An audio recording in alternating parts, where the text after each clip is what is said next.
there. I like to listen to. Yo, listen up, Why all did you that people restart? out there. I like to listen to XRP Radio and do some current talk. Yeah, that's right.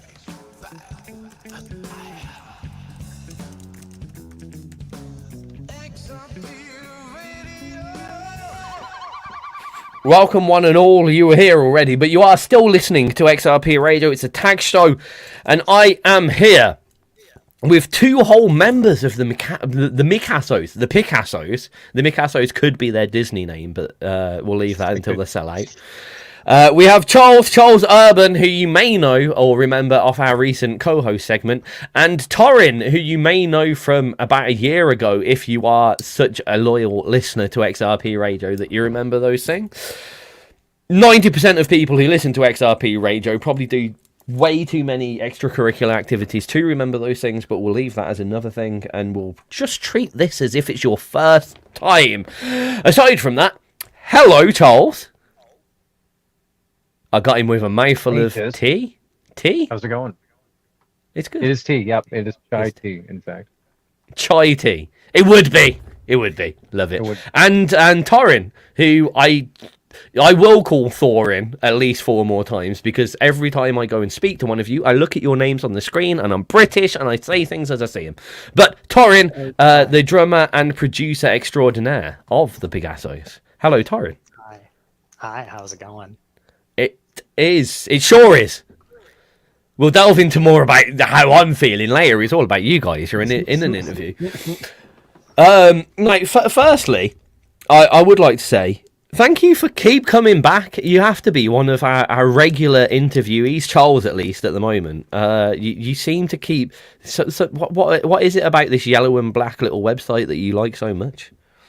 I mean, the fact that you guys like us is huge. The fact that you keep having us and playing us, we can do nothing. We can do no better than XRP. It seems. So we are always honored to be part of your repertoire. I love it. You know what I was thinking? I was expecting you to go, oh, well, we're here now. But that you give me a little shiver. I got goosebumps from that. It's true. It's just true. Bless him. So I said to the guys in the background, because they've done this a few times now, we're going to speed through some of the obvious questions that people that don't know the Picassos want to know, but people that have been here before have probably heard a one or two too many times. But please do indicate why the hell you're called the Picassos. Well, it started out as a solo project, and I'd always imagined it would be a band. And so the name Picassos just kind of occurred to me that would probably be relevant in that it's an artist's name, yes, but I don't think there's much to do with Pablo so much as it's the fact that it's a dead artist who was known for abstract. So that was more or less my 2 cents in why I would go that route, and hopefully to keep a project interesting and ever-changing. Much like art can be interpreted in different ways. Okay, I like it. So there's been a bit of a lineup change since the last few releases. But who are the Picassos at the moment? It's a lineup addition. Lineup addition. Yeah. So Charles. Yeah. Go ahead, Charles. Yes, of course, we are actually one half of Picassos as it is today. As this is myself doing the standard guitar and vocals, and then of course Torrin doing the drums, and various other instruments as it is. And Dan, who you've met, is our bass player, and now we have Joseph Dupree as our keyboard player, and he has been performing with us since last year. Yeah, last summer. How has that addition of the keys been? Firstly, on a band level, has it kind of lifted the whole thing up a bit? Oh, absolutely. So much. Yeah, I don't feel like we've ever gotten more compliments on our musicianship than since we have brought Joseph into the fold. And Excellent. people just walk away. He's a classically trained key player. He can do an Andrew Lloyd Webber like no one else. So Yeah, and he's also you know, got a background in like more improvisational styles, so he can do the classical like really regimented kind of thing, and he can do jazzy like making it up on the spot kind of thing, and it's really awesome to have both styles in. That's excellent. So, one of the questions I have often for bands, and this one kind of goes to Torrin, for bands that have started off somewhat as a solo project. What did it feel like to kind of join in on something that was kind of already had a kind of base there already? Well, so I've never been good at writing my own stuff. So my entire life as a musician has been focused on learning how to play other people's stuff. Okay. So it came really natural for me. I'm I just took a little bit to kind of familiarize myself with the style that Charles was going for. And it also helped that he had like fully fleshed out demos, so able to give me a pretty good idea of what he wanted.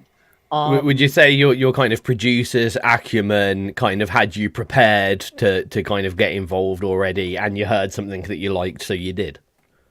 Yeah, like that's I definitely think one of my strong suits as a musician is, and as a music producer, is being able to pick up on what makes a song great, and so that I can work towards that and try to achieve that vision. Yeah. No, not to nerd out too much, but I warned that. I mean, I can easily slide into this, and I'm trying not to do it too much for those that are that don't like the technical stuff. But as a producer, I don't know whether you kind of just started or you went through college or any kind of music schooling or whatever. But the style, from an outside view, if I just met Charles and heard the music that he was playing, the style isn't something that is typically taught as you're learning to produce. So is this something that you'd already kind of dived into a little bit, or was this kind of I'm really interested on how I can play with this? So I started learning to record music when I was 14. Mm-hmm. So I had a lot of experience with just like the recording and mixing process already. I never took any classes or got any training in it, though. I'm completely just self-taught off of stuff I read on the internet. And and I'm not really that super experienced, so a lot of it it's just a whole lot of just trial and error based on just the kind of theory that I could pick up off of what I read on the internet. I love that. One of the things that I love about producers that work that way, and it would work very well with the Picassos music as a whole, really, is we're going to have a little nerd out outside of this interview, because I find out I learned some really cool, weird techniques that kind of educated, not to say there's a difference between them, but educated producers don't learn. So one of the best, coolest things I ever learned from a producer that wasn't kind of, didn't go to college to learn to produce. What he'd done is he'd gated a snare to white noise. Mm-hmm. And then use compression around it to build up, the kind of rattle that the snare has at the bottom. So when the snare hit happens, he just put white noise that gated when the snare happened. Sounded amazing. Only an untrained producer would think of doing that. Yeah, there's a layer of white noise in the snare sound on Sixth Sense on the album. The snare sound is a mix of a bunch of different things. Exactly. Exactly. And sorry, not Sixth Sense. Children of the Night. I was going to say, and exactly, and I tell you what, I mean, I did music I did all the educational music and shit, and you'll probably teach me a few things that I didn't know, that's the mad thing about it. Back to the tunes, though, because I told you if we got onto nerdy stuff, I'd speak too much. How about we take a first look at some of these new tracks that you've brought to us?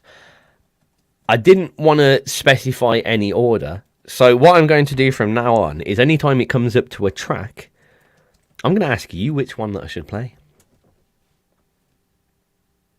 That was me asking you, by the way, and not just putting you on the spot. Well, I am putting you on the spot, but you know. Weird Sisters. Weird Sisters. Featuring Sarah Rose? Yeah. Before I ask the usual, what's this song about and how did it come across, I'd like to ask, who is Sarah Rose and how did you meet her? Yes. Sarah Rose is actually our friend from Sarah in the Safe Word fame. And we had played a couple shows with them. They're from, originally, I believe it's Atlanta, Georgia area. And I think they've kind of spread out a little bit in the New York area too. But they were on tour and they came to our humble Detroit area. So we met them and hit it off because we have, I like to think, a musical kinship, kindred spirits that way. And we just kind of imagined that it'd be great to collaborate into some capacity. And then finally, when it came time to record this track, I realized having a secondary voice would just be the icing, really, the cherry on top. And that was obvious that she would be the voice to fill that role. Excellent. And then with the obvious one, what is the kind of meaning behind Weird Sisters? I've been known to reference theatrical productions and various literature points of interest, and this is a Macbeth reference, or the Scottish play. Don't want to speak the name again of Shakespeare less. And the Weird Sisters, or the Tri-Hecate, being the series of witches that they commune with and can tell your past, present, and future. So kind of a starting point for the imagine that it's a black mass that one person is eventually invited to and perhaps being sacrificed at the climax of the piece, we think. And with that, but it's inspired, musically it's inspired by swing, and I think a very driving bass line is the thing that kicks it all off. So this is one of the ones that I've listened to most off the album. To be fair, it's definitely got that big back. I think we mentioned this a little bit in our little co-host segment, and it's definitely got that not just swing feel, but that kind of movie style, theatrical swing style to it, which is great. Anyway, you don't need my review. You need to listen to it, talking at the listener. Thanks to everyone for joining us in the chat box as well. I have been a little bit distracted as always, but ALC is going to be gathering your questions. Wicked. Throughout, which we'll be asking probably in the next kind of 15 minutes. So keep those questions coming in. And for the first time that I say this evening, we have a split stream as always when we do interviews here on XRP Radio. So our social media streams on Facebook, Twitter, YouTube, Twitch, Instagram, all of those streaming places is a live in-studio stream. So we'll be speaking over the tracks and having a chat. If you want to listen to that, join those. If you want to listen to the radio feed with the tracks uninterrupted, if you haven't heard them before, don't worry, our interview is recorded and will go up straight after the interview is finished. As soon as the interview is finished, it goes online. But if you want to listen to the tracks uninterrupted, listen to us on any radio platform. So obviously our own website, xrpradio.co.uk, but also TuneIn, Alexa, Ustream, Orange Radio, Radio Garden, and those 200 other odd radio streaming platforms.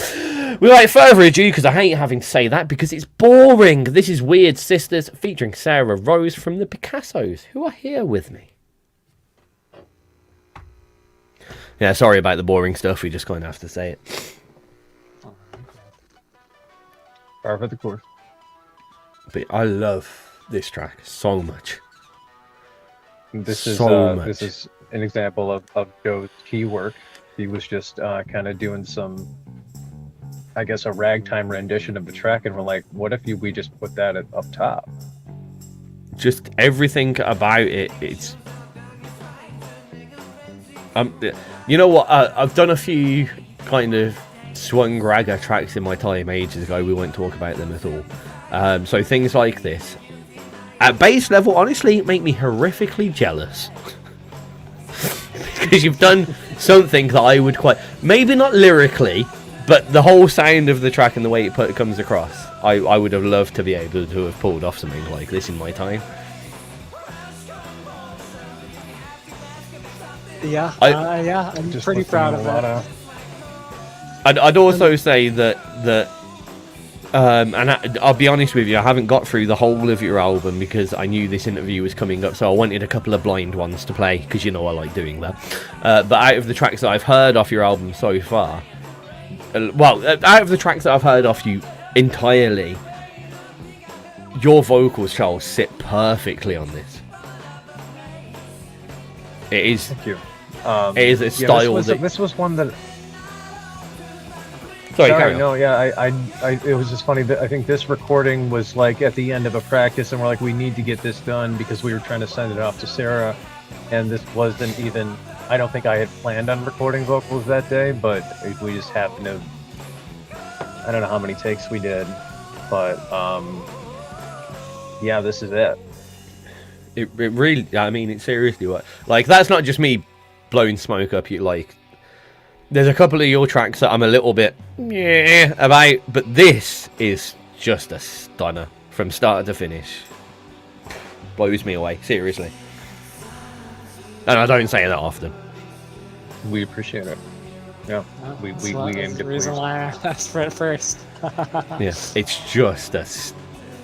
I mean, I've been really getting into kind of people playing around with swing more anyway. There's a great metal track that we've had in recently that's swung metal with a little bit of dubstep in it. Sounds like it shouldn't. It sounds like it shouldn't work, but oh my god! In fact, Torin, sorry, automatically want to say Torin. I will send you this track because I think you as a producer will be blown away from it. I'll send it both for you actually, but Please, yeah. Yeah, yes, please.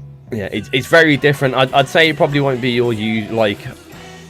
I think both of you will appreciate it more than love it, if you know what I mean. But it's a really interesting way to kind of merge in some of those electronica elements without ruining the honesty of your track, if that makes sense.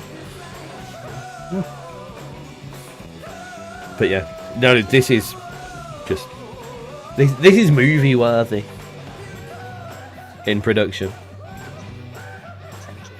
It Going is for very that good. cinematic approach. It is very cinematic.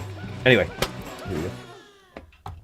Weird Sisters, featuring Sarah Rose from the Picassos. I mean, what a tune. They've just had me basically blowing smoke up their buttholes for the past 3 minutes and whatever. Oh my. But well justified in my personal opinion. And I'm really excited to start listening to some of the tracks that I haven't. I bought the album. You know how hard it's been for me to not just play the whole thing on repeat for the past week. So there are going to be a few blind tracks that I play this evening. The funny thing is, the last time that I listened through, so I listened through them with a few of them with Charles on a co-host that we did a while ago, and my memory is not great. So I'm going to be even more surprised when the tracks come up, whether I remember them or not. I apologise, my friend. So this I've got a new question that's coming in that's become quite popular in our shows. And it's also quite dangerous. And it works superbly well because there's only 2 of you here. So, Charles, I want you to tell me an embarrassing story about Torin. And I want Torin to tell me an embarrassing story about Charles. And whoever starts speaking first gets to go first. I don't know if you could think of something. But I can't. Really? There is Charles no is a embarrassing. very embarrassing person. I would. strive to never. I mean, I can embarrass myself easily enough. Okay. I think maybe. I mean, I was aiming, like, I'm not talking about, like, I saw a picture of Thorin when he was a baby in his bath or anything like that, you know. I'm talking, like, band-related humour, preferably. Well, there was an instance that we played a show out of town, Okay. and for the longest time, Torn was under the impression that he left his DI box, his direct input, at the venue. And Okay. it was a tragedy at the time. We're like, oh man, we're out that piece of equipment. And I don't know how long ago it was, but this went on until you discovered that you actually had it the whole time. Oh, no. Yeah, for like 9 or 10 months, it was just sitting in my drum hardware bag. So it wasn't even anywhere weird. I thought I checked the whole thing, but there's one pocket at the end of it that's like, it's not obvious that it's there, so I must have missed it when I looked 5,000 times. When we say, like, this has been some period of time, are we talking weeks, months, or years? About 9 or 10 months. That's It was a wonderful. good time. Yeah. It was sitting in my hardware bag. It went to every single gig with us. I had no idea. We had it the whole time. Did you buy another one, and were you actually inadvertently taking 2 DI boxes to all your gigs? I bought a cheap one as a replacement for it because it was a nice one. Okay. I bought a cheap one as a replacement to take out. And that also has proven useful in its own right. Oh, that's good. Yeah. That's good then. Torin, as a gear geek like me, because I give people advice and they tend not to listen to me. But as you've just said it, can you give me somewhat an explanation of why you would want a better DI box and why, you know, you had a cheaper one and a really nice one? What was the best thing about the really nice one? Honestly, the biggest difference I can really notice is the nice one has 2 channels. So it can be stereo, or you can run two separate things through it. Okay, so you got like so am I taking it you're using this as a monitor? No, to usually when I bring it to gigs and it ends up actually being useful, it's to connect the keyboard to the to the PA.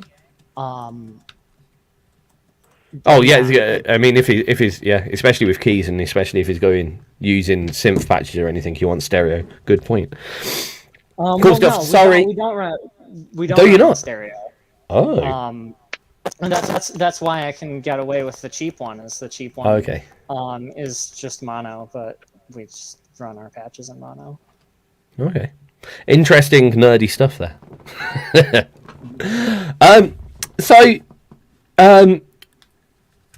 In the grand scheme of things, the Picassos are amongst the younger of the bands, but you've had a stint of moderate success in kind of a, for want of a better word, a niche area,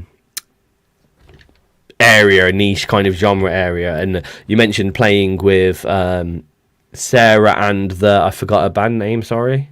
Safe word. Safe word. That's the one. And having those kind of, and I remember talking to you before, and you said you've got this kind of nice niche of people with similar styles or similar kind of backgrounds of appreciative music in the right kind of genre areas. So I was just interested to see, because I knew from our last talk that was something that you really loved, but you also wanted to try and find a way to start breaking out of and seeing if you could explore some other avenues. So just as a quick kind of wonder, have you thought any more of that, or has anything kind of happened from that? I mean, we make a lot of friends with our various spooky bands of like, and that's obviously our home base. Our sound, I think, is always going to have some kind of macabre influence. But I don't know if you mean in our own genre. We're just trying to diversify as best we can within the things that inspire us. So we made a lot of nice friend bands. I think I've gone on record to say that it seems like every big city has at least one really quality spooky band. You just gotta dig under the cobwebs to find them.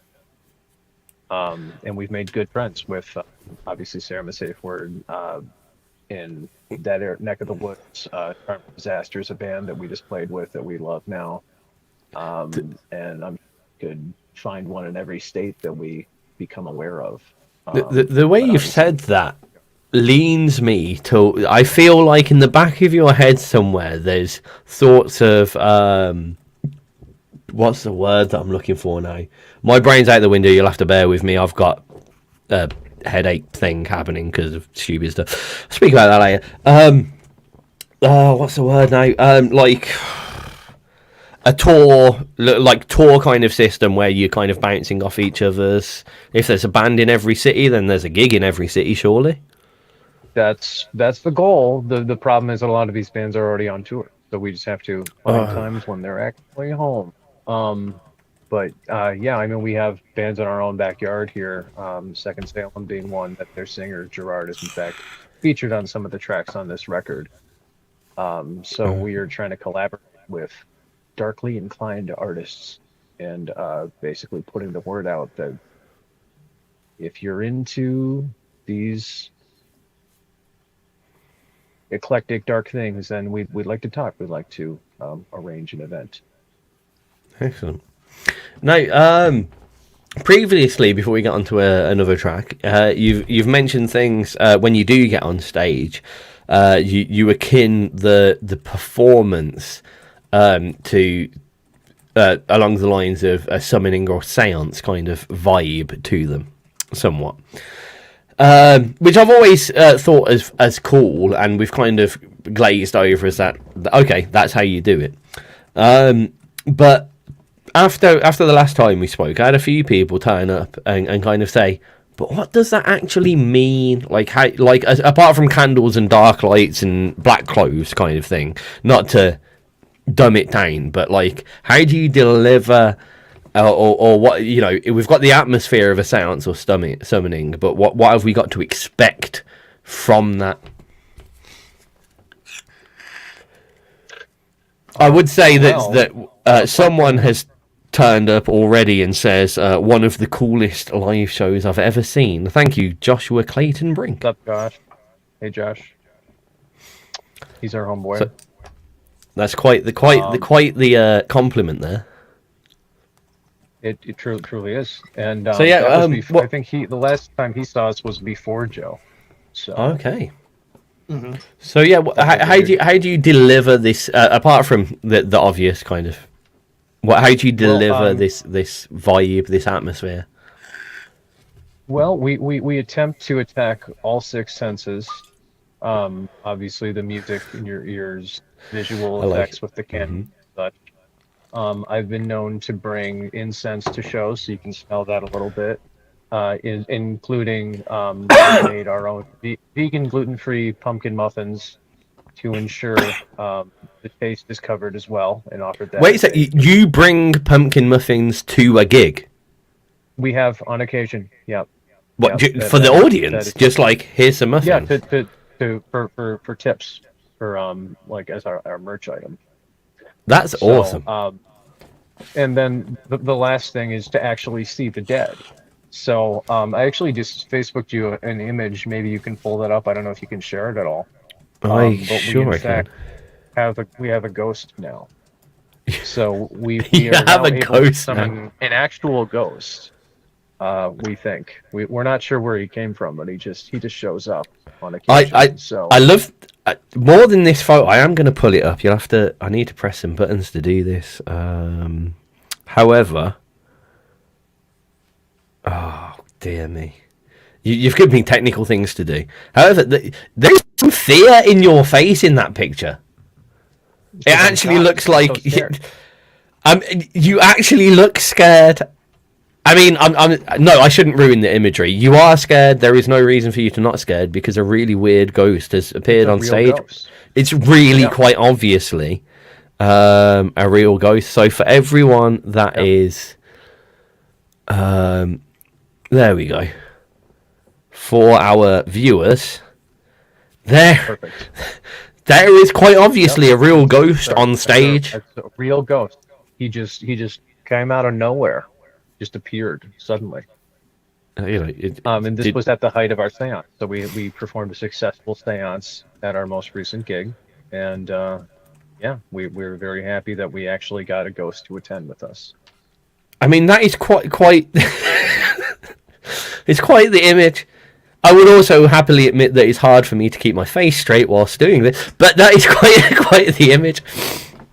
So, I mean, with that and with the way you're talking, that aside from all the darkness and the love of that, there is, or you have added recently, the tiniest bit of tongue-in-cheek to the performance. I think there always was that aspect, especially between song banter, because I can't expect anyone to tolerate half an hour to 45 minutes to an hour of us just straight up talking about death and all of the depressive natures of it. So I think that is in fact the reliance on a little bit of self-deprecation and humor is necessary for our whole aesthetic. Because we like ooky spooky, you know, we enjoy the parody, we enjoy the comedy that is mixed with horror, and they just marriage so well. Not to make it sound like we ever perform pure comedy on stage, but just the ability to laugh at ourselves, I think, is important. Excellent. On that note, I want to touch on that a little bit more, and we do have all these questions from our chat box. And again, listeners, if you want to bring up any more questions, I will be asking them after this next track. But on that note, we should probably play something else. So again, I leave it to you to pick the track. Well, we just talked about Six Senses, so why not the Sixth Sense? Sounds like a good plan. I'm going to play it, and then I'm going to ask you this time. So here we go. This is Sixth Sense from the Picassos, believe it or not. Excellent. Yeah, well, one of the things, so to slightly pre-warn you, we had some of the people, like some of our ex-DJs, I won't name names, kind of pointing towards the fact that you started off very, very, very, very spooky and very kind of odd and weird to their eyesight anyway. And the more recent stuff, and again with having a ghost on stage like that, could come across as like you're changing your direction, and not to use the worst word that any musician hears, but selling out to try and gain that following. Would you say the parody was always there and the humour was always there from the start? It's just become a little bit more evident recently. I think we've just become more comfortable with it. If anything, I mean, yeah, this is there's humorous themes in pretty much all of our material. I mean, as far back as like our back. Yeah, kind of a peak version of Skeletons. It's important. Sorry, go ahead, Charles. No, go ahead.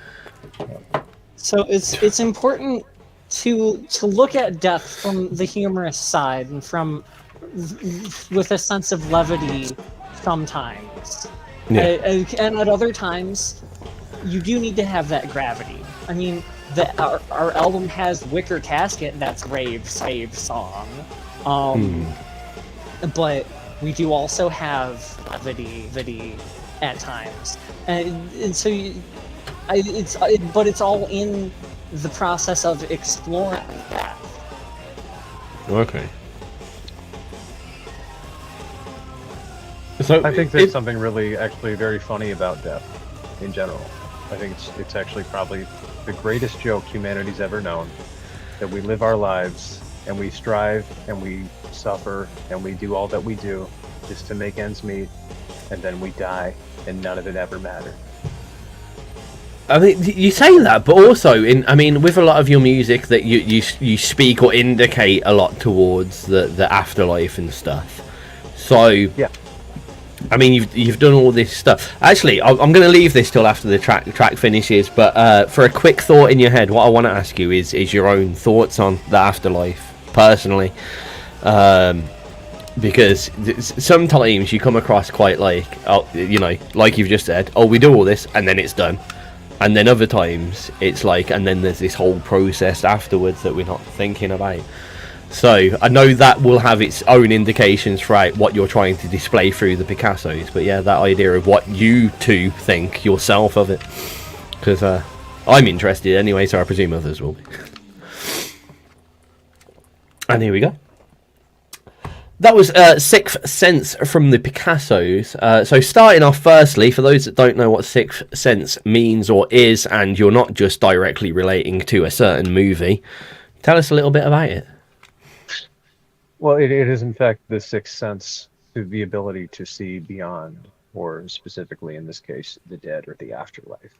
So, and it's kind of a dancing number. So I imagine it's kind of like the dance party after death. The way you said that, I've got what's that Mexican festival? Dia de los Muertos. There we go. There we go. The Day of the Dead. You just give me that kind of vibe from that. So yeah, for those that were watching on the old the visual stream, you won't be surprised at the next question. But after a few different descriptions of yourself, kind of somewhat on the behalf of the Picassos as a unit of death being final, but also, you know, the Ouija boards and the boards and the seances that show that there is life after. Where do you guys, and you know what, Charles has been very audible, so Torin, where do you sit on the afterlife, death, or what do you think happens afterwards? I don't know what exactly. I do believe there's something. Okay. And do you think there's some amount of contact between people and their deceased loved ones? I don't know how to describe it exactly, but it is something that I have experienced. Okay. Interesting. How have you experienced that? Sorry, if you don't mind if I ask.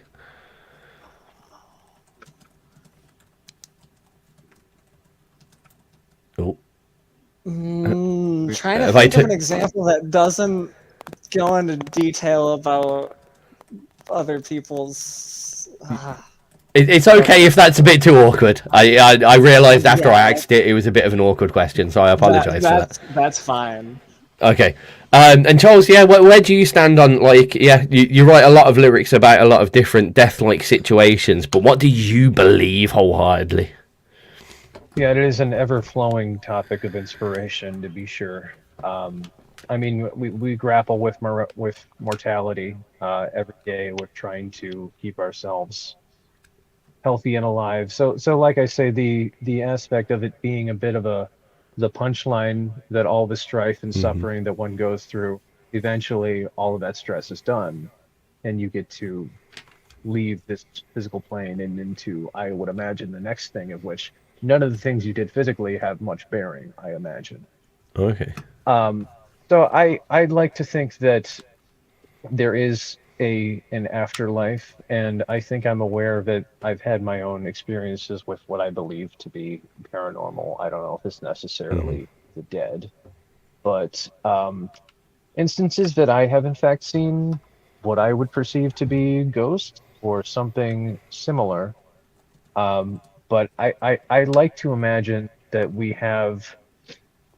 I like the romanticism of the old unfinished business of, you've come back from this mortal death into the afterlife, and you're able to perceive things and perhaps find your peace some way from the physical life to move on to eternal resting place, one would hope. Okay. Unless someone summons you back for a seance. That's offensive to the dead. But you don't know until you summon them, I guess. Yeah, I mean, unless they're very angry about it, in which we've seen that would lead me to believe that's the case. Okay, that's really interesting. It's not really a question that I'd normally ask, but you kind of led me into it. So little bit of interest from a different direction. Now, as warned, though, I'm going to. I'm going to start having a little look into some of these questions that we've got in from our audience. The first one is from one of our regulars, good old Bondo. Okay, they asked, "Where are you from?" They don't sound like me, Tiz. So, well, where are you based at the moment? We are from, in fact, the USA, Michigan to be exact, in the Detroit area. This worked out really great because Spike Direction, who just so happens to be a fan of yours, turned around after and said, Detroit has a rich musical heritage. Do you feel any connection to that, or are you just doing your own thing? I think we're certainly, there are times when we want to play homage and respect that obviously hugely impactful, great music has come from this part of the country. So yeah, Motown to be sure. I mean, what else do we have to our name but Eminem, no doubt. Not the band. But I think the White Stripes are from here. I know we got the MC5. There's a couple like classic bands that I think we hold in high regard. So we just can only hope that we can pay a small iota of I guess respect to those great names. Okay. A simpler question from the same person who asked the last. How come, specifically on your social networks as well, how come the Picassos is all one word? Because when we made the band page, someone else made another page, and they determined that they would use a space. So we have both had the same name at the same time. And to avoid any confusion at that point, I determined there would be no space. Mainly because we don't leave space for Jesus. And he's left me speechless again. Good. That's one of those things that I cannot comment on because someone's going to call me an asshole if I do. So yes, is that really what, like, you've made that reason up afterwards, surely? I think it's always been maybe there in the back of my mind, but just the fact that it's less emphasis on the perhaps. Okay.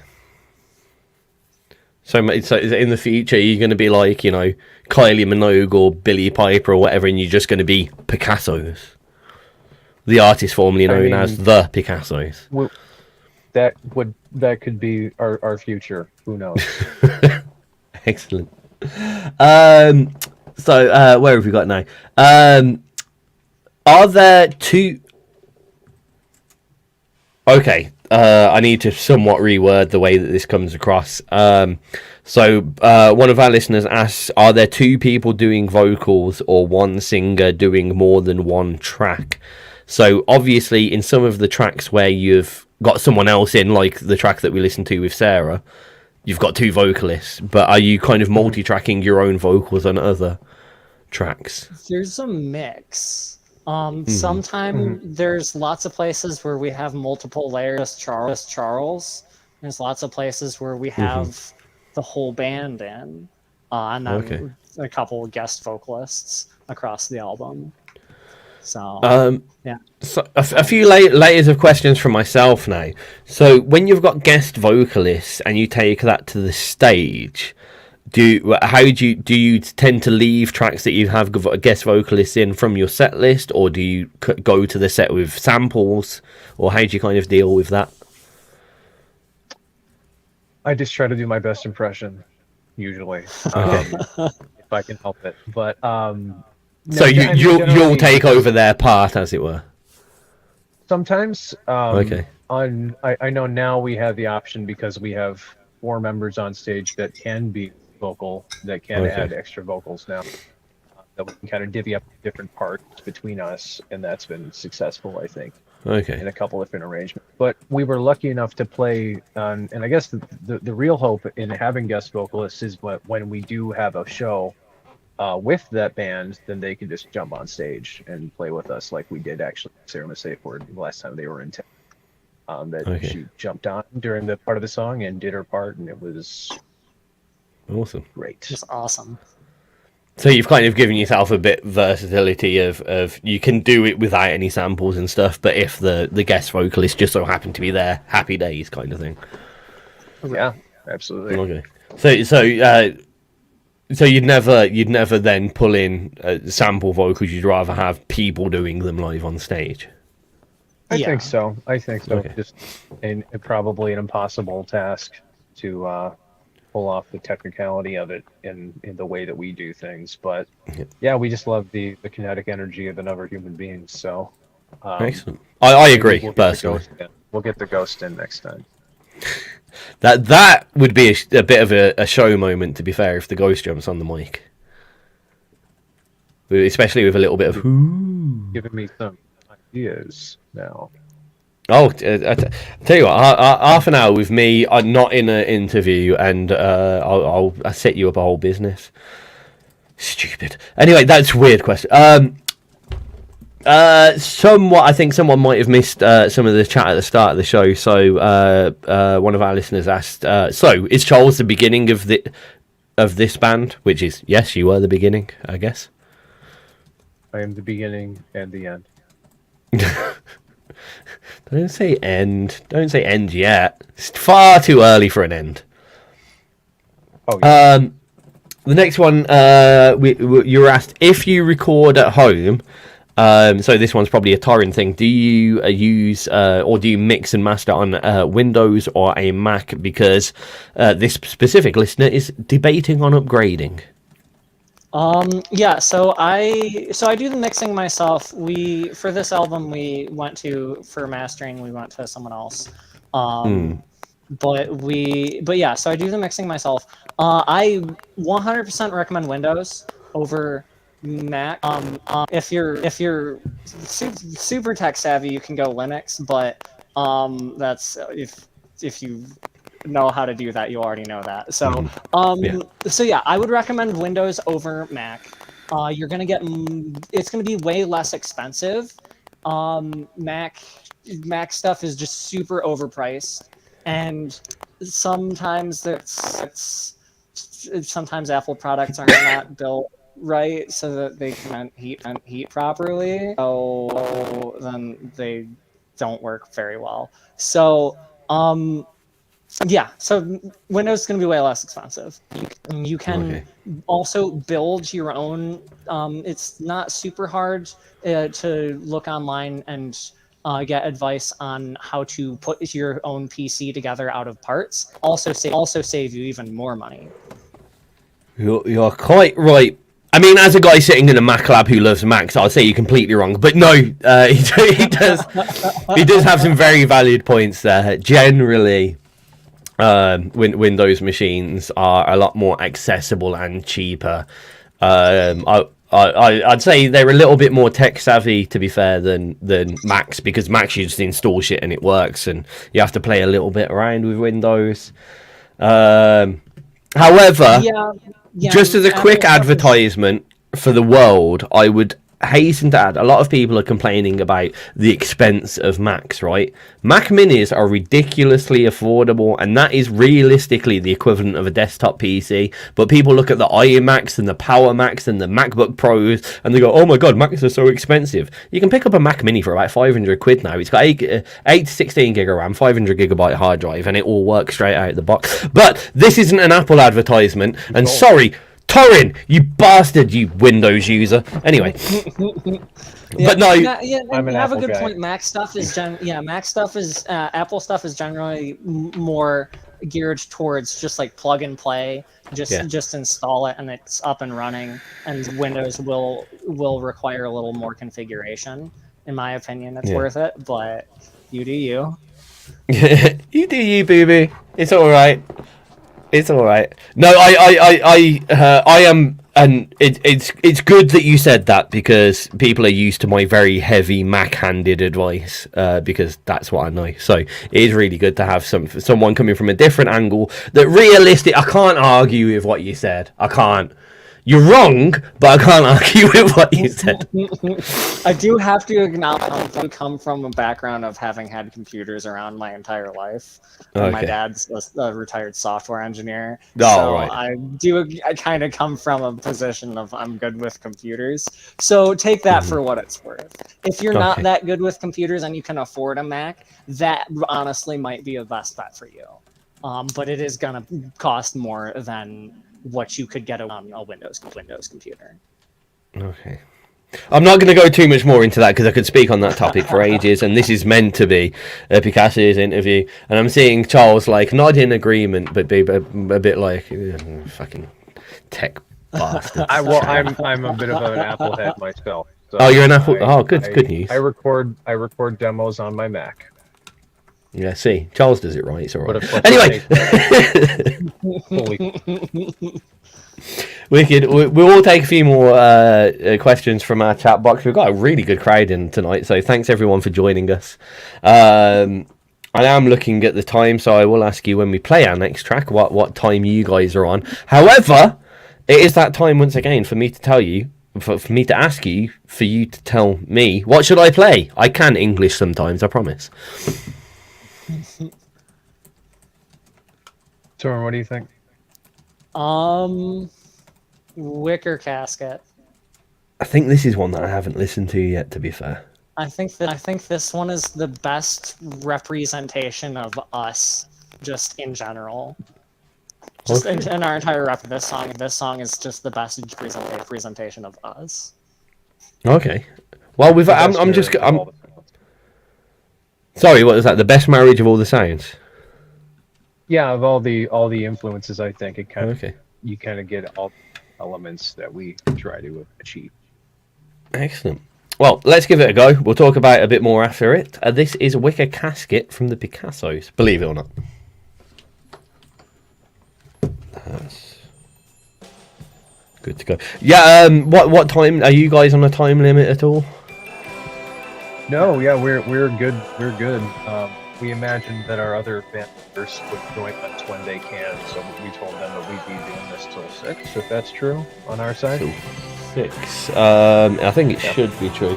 At some point, I need to start. I'm going to get you guys in if we go in quite that late to do a few reviews with me, like we did during the co-host show. If you'd be up for that. Cool. Just because we've got a few new tracks in and Akuda. What? Please. Time zone lady. What's 9 EST for us? EST. 3. No, that's not right. 2 a.m. Oh, you're on about 9 my time, aren't you? No. Are you on? It's 4 Well, EST it's right 4 o'clock right now for us. And you were thinking we'd go on till 9 for you. 2 more hours. 4, 5, 6. Yeah. Okay. Yeah. Yeah. We could. Yeah. That's fine. That's all we have left in the show. Yeah. That's fine. That is no problem. Sorry. You can do whatever you want. Perfect timing, though. Thank you very much.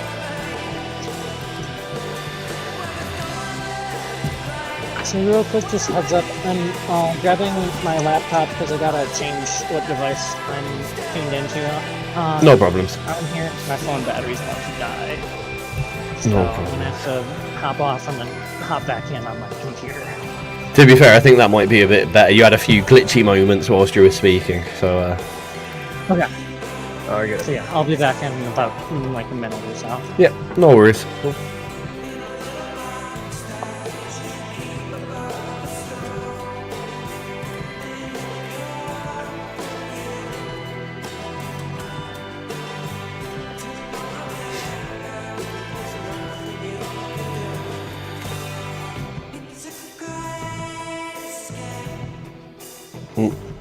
Yeah, it's good. We've got a good few people in the chat box saying they're going to buy this album when they get paid this week. So you should have a few quid in your pocket, hopefully. Heck yeah, we appreciate it. Not to, yeah, I mean, on our Bandcamp, there's a hidden track. Yeah, and it So- caught me out the other day. us any which way. Did you hear it? Yes, I did. Good. It is Good. Yeah. Well, I think I heard it in the way you wanted me to hear it because I didn't know there was a secret. So I'd walked out the room, and then I'm downstairs in my kitchen, and all of a sudden that bonus track comes on.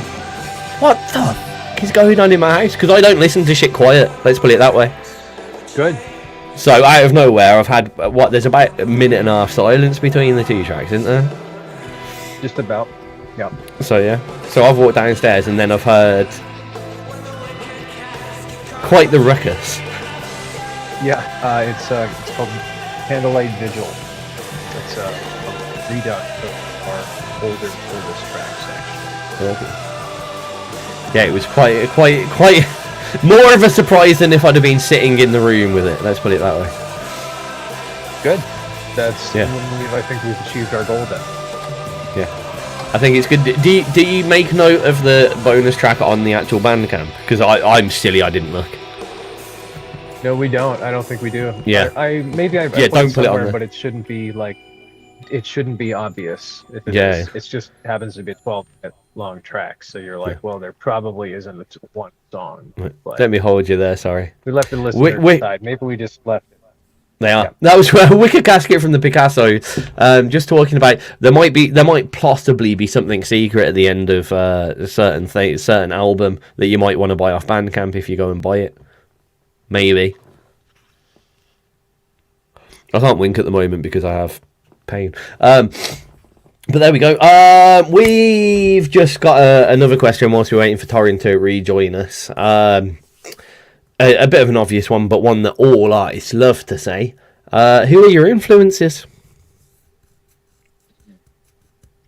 Well, I can certainly speak to some of my own. I would say very, very all over the place, especially for this record. You can hear some, I think, Depeche Mode influence. Some people always talk about The Cure with us.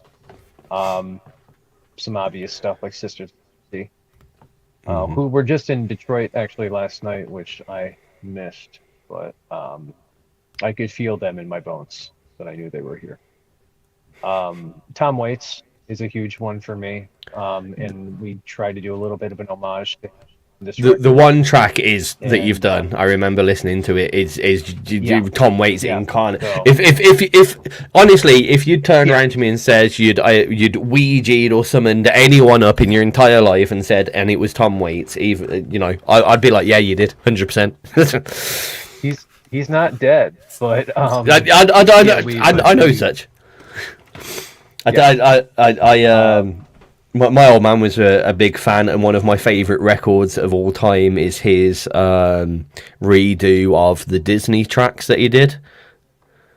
That is wonderful. That album is astonishingly, hilariously wonderful. But anyway, everything he does just blows me away. But I got heavy into Tom Waits. Always been kind of on my bucket list, and then a couple years ago, and then during the pandemic, I deep dive into a bunch of different artists, and that was one that I listened to everything that he did. How was that on your vocal cords when you did the track?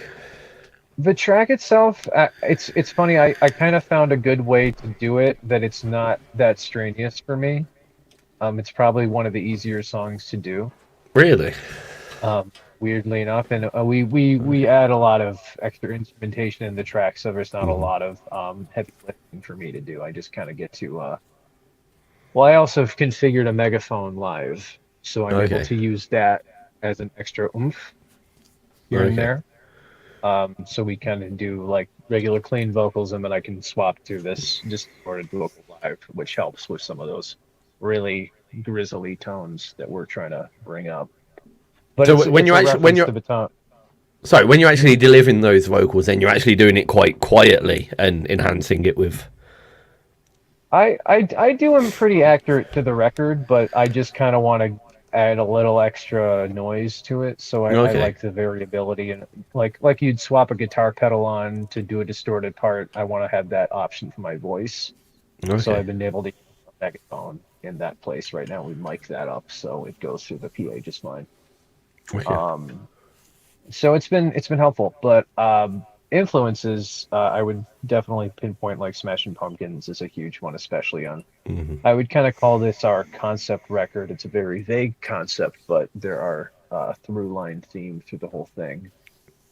Yeah, Um, I can see your themes, but also you've gone, I think, to your own admission, a tiny bit more. I don't want to say the word pop, but a little bit more accessible, maybe to some of your earlier records. if that's the case, I mean, we're happy to invite more in. Hmm. I kind of thought we were alienating people more with what we were doing, how Really? variable the sounds are track to track on this piece, this release.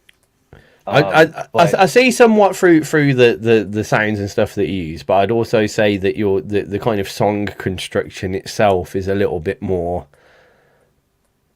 I don't want to say verse chorus because they're not, but you know what I mean. A little bit more typically Mhm. constructed, somewhat that allows for a little bit more of an easy listening experience to those that aren't just diving straight into the weird and wonderful.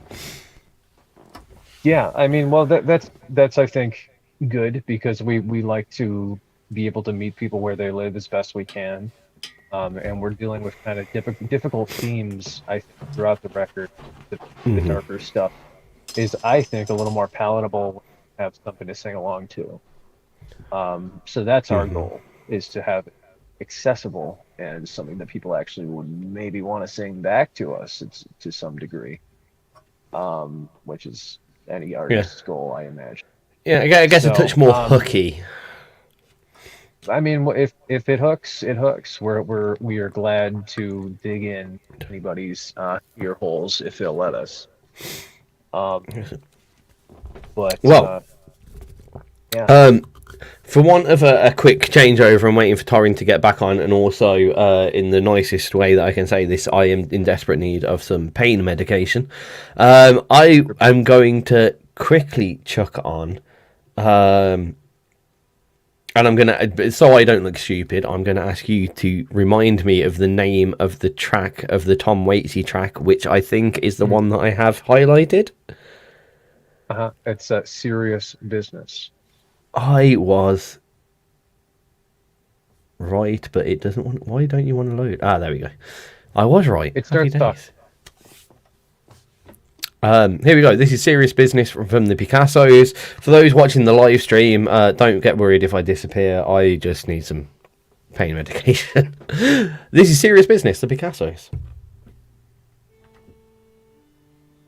Yeah, sorry. I have a really bad tooth sinus issue at the moment, so I've just got to smash some ibuprofen. Understandable. Understandable. Bear with me No, for a minute. no problem. I will take a minute.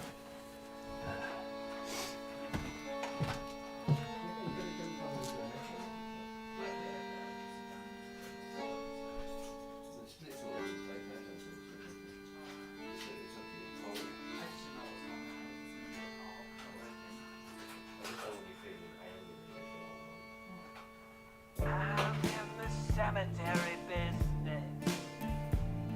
I'm in the cemetery sale. Give me a call. I'll find you a home. You know I never fail. Since 1963. Yes, okay. Yeah, just bear with me. Them close friends and enemies, and I, along with thee, write your name in Eliza's book. One drop of blood is all it took.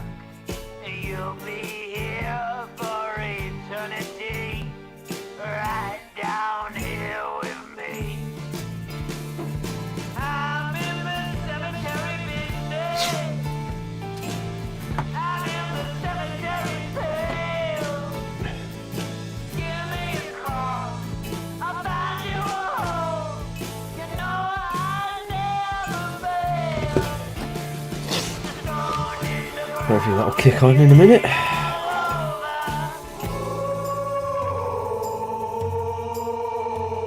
Don't have to be lucky Yeah, apologies. I come off my bike really hard the other day. It sounds pathetic, but I smashed up my face and everyone's back. Bloody hell! Right, there's Foreign, I think Torrens. Yep. and there's Dan. Hi, Dan, and hello, Oh, Dan's here Foreign. too. What up? Bass extraordinaire, love it. That's right.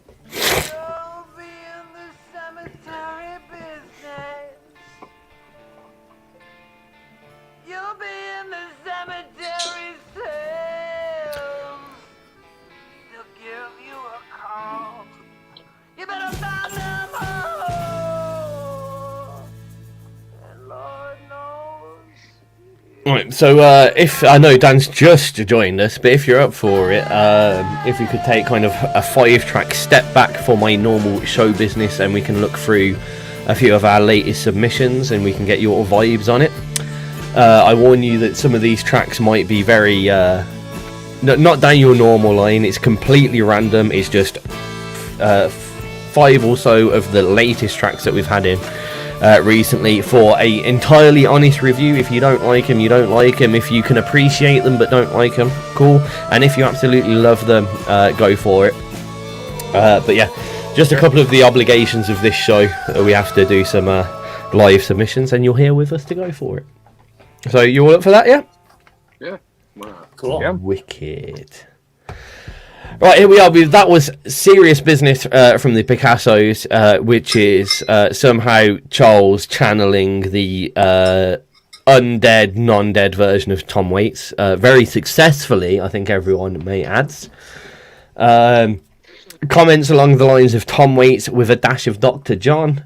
This is certainly sitting in its own lane compared to the other tracks so far. Definitely has different vibes, but a lot of love for your music so far, so that's always good. For those that didn't realise, I suppose I should introduce Dan Lowe, the bassist extraordinaire of the Picassos. So yeah, we were talking about the Picassos before, Dan, but you missed that, so now you're in the middle of us faffing about with a few things.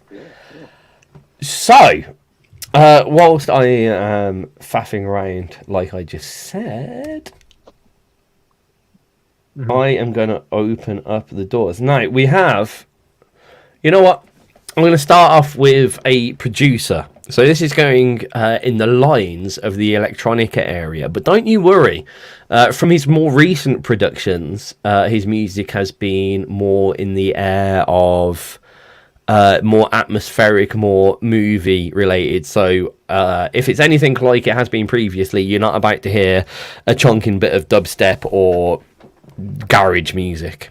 And you might be seeing... I feel, if any of his latest tracks have been to go by, I feel like if I'm going to entice the Picassos into electronica, this might be the way that I do it. So, again, feel free to talk through the track as it's playing on the live stream. This is for our musicians. Sorry, I should tell you who this is as well. This is Nightwolf from the UK.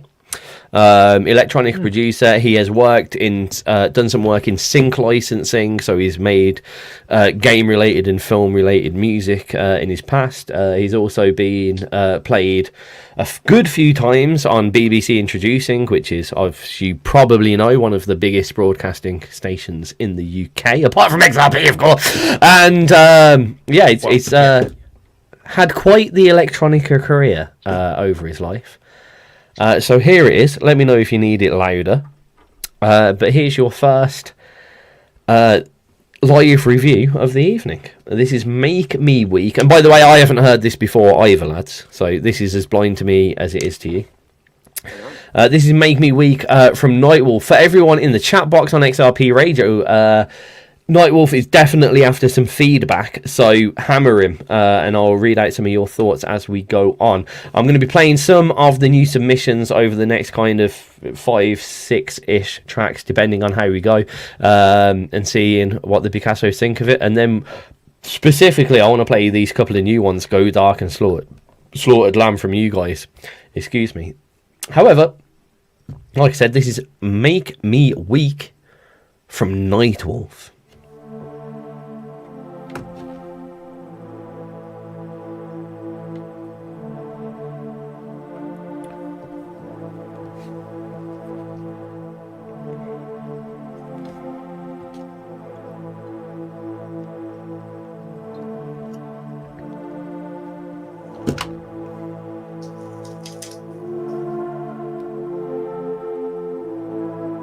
Can you hear the track all right, lads? Yeah. Excellent. Mm-hmm.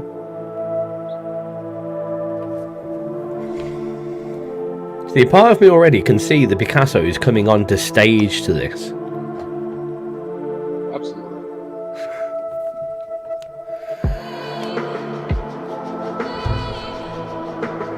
Just some application.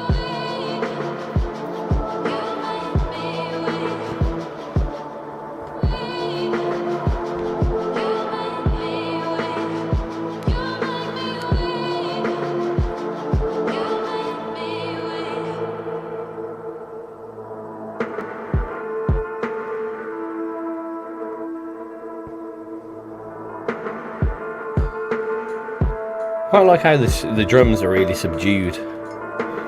Not a typical electro kick you in the face, kick and snare. Mhm. You know, really kind of back layered there. It sounds like something you listen to on a haunted hookah mode. Yeah, I can hear that. Yeah.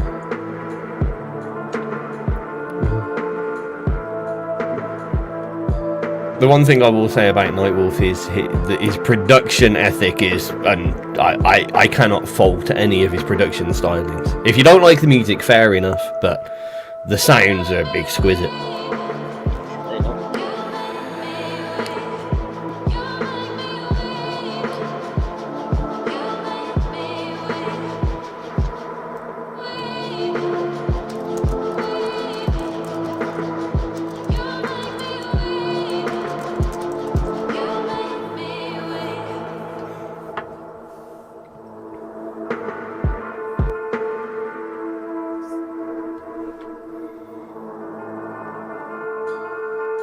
I love this kind of stuff, like ambient, kind of dark wave.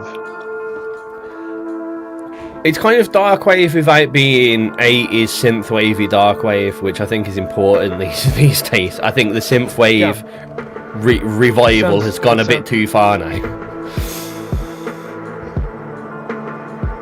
I mean, this sounds modern to me, which is good, Mm-hmm. as opposed to trying to be something else. Definitely.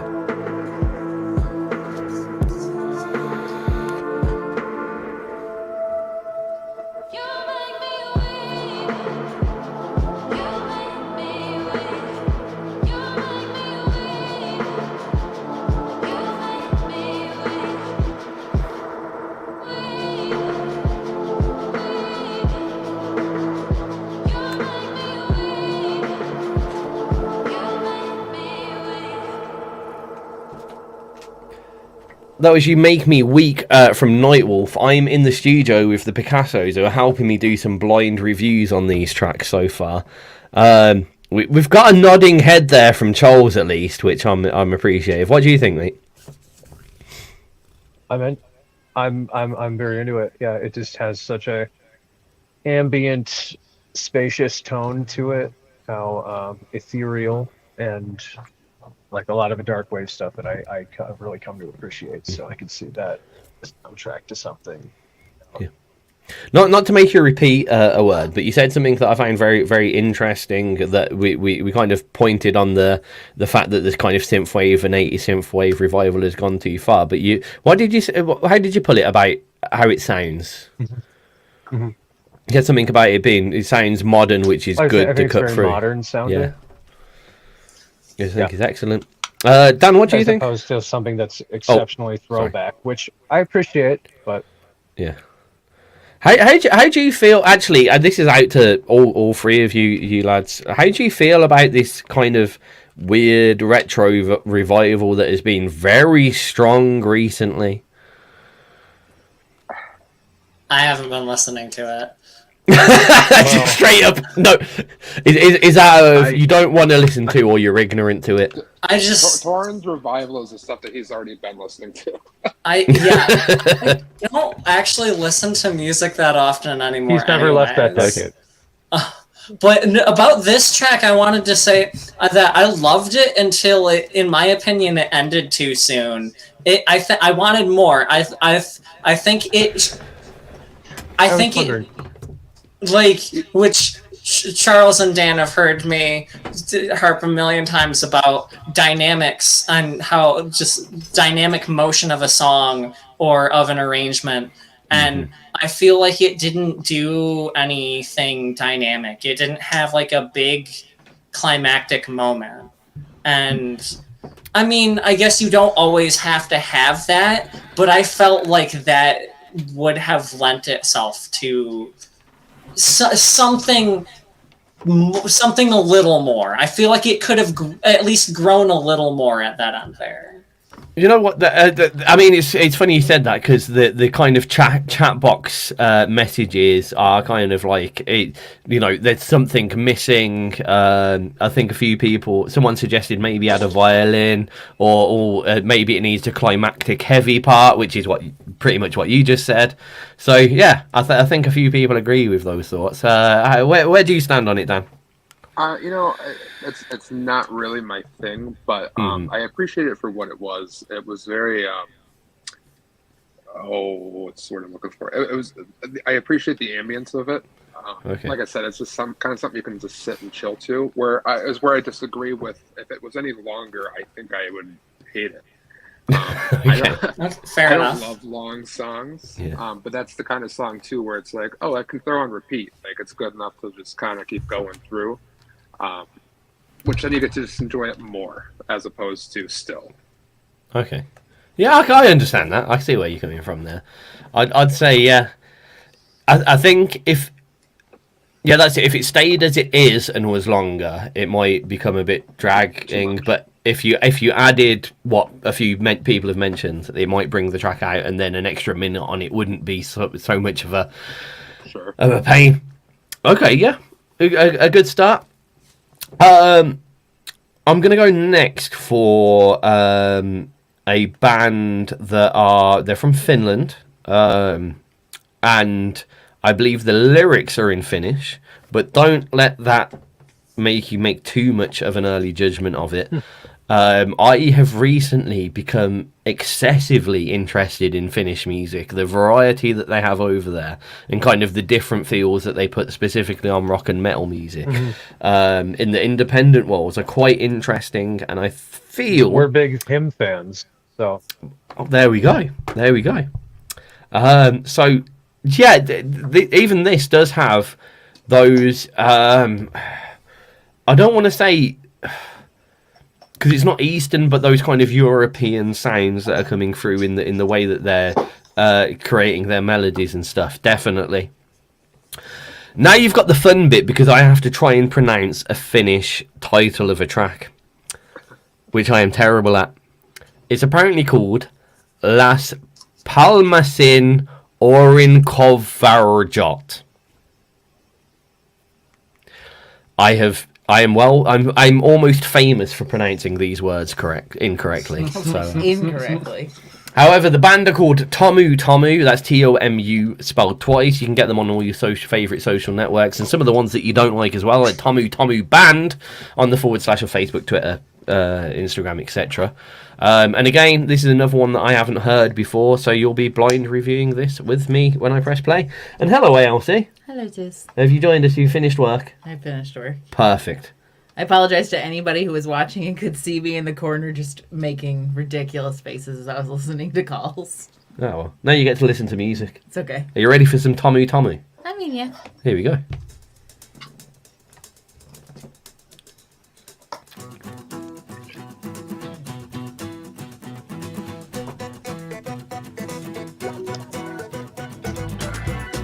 Well, this is completely different to all of their other stuff. I wasn't expecting that. Miettinyt, kuinka pahasti patattiin voi liukastua. Tatikan ohi taulun huomaamatta nakkaa. I wasn't expecting this. Olettavasti vain pettää.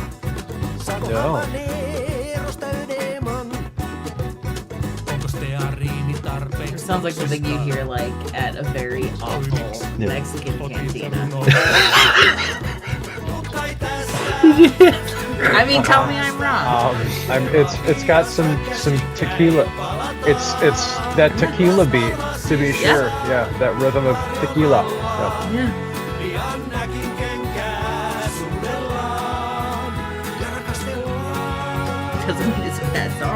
where you'd hear it. Yeah, Yeah, it is that vibe, just with like very different instrument sounds. So, but I definitely, this is like if you take, I don't want to name a specific style. I lived in Southern California for a while, so I should be more familiar with Mexican music styles. I mean, it's got a little mariachi. It's definitely got a mariachi feel. I was just about to say that. But yeah, so it's like if you did mariachi with like electronic instruments. It sounds like hot heat to mariachi. Well, that rhythm is like from, obviously the classic. You're not wrong. Yeah. But I think everyone in kind of this Doors. I'd say everyone is a little bit surprised that this is coming from Finland. Yeah. Good. Great.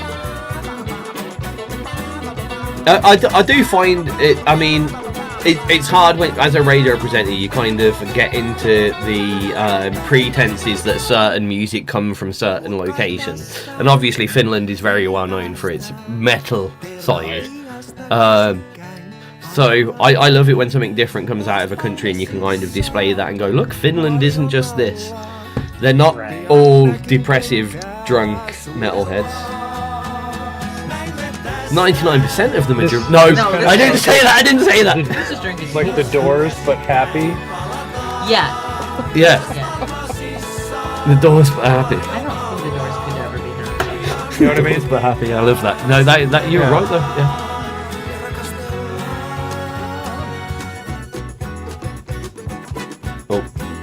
Yeah. Joshua said, "Oh damn, Dan is here." I sure am, Josh. Did we?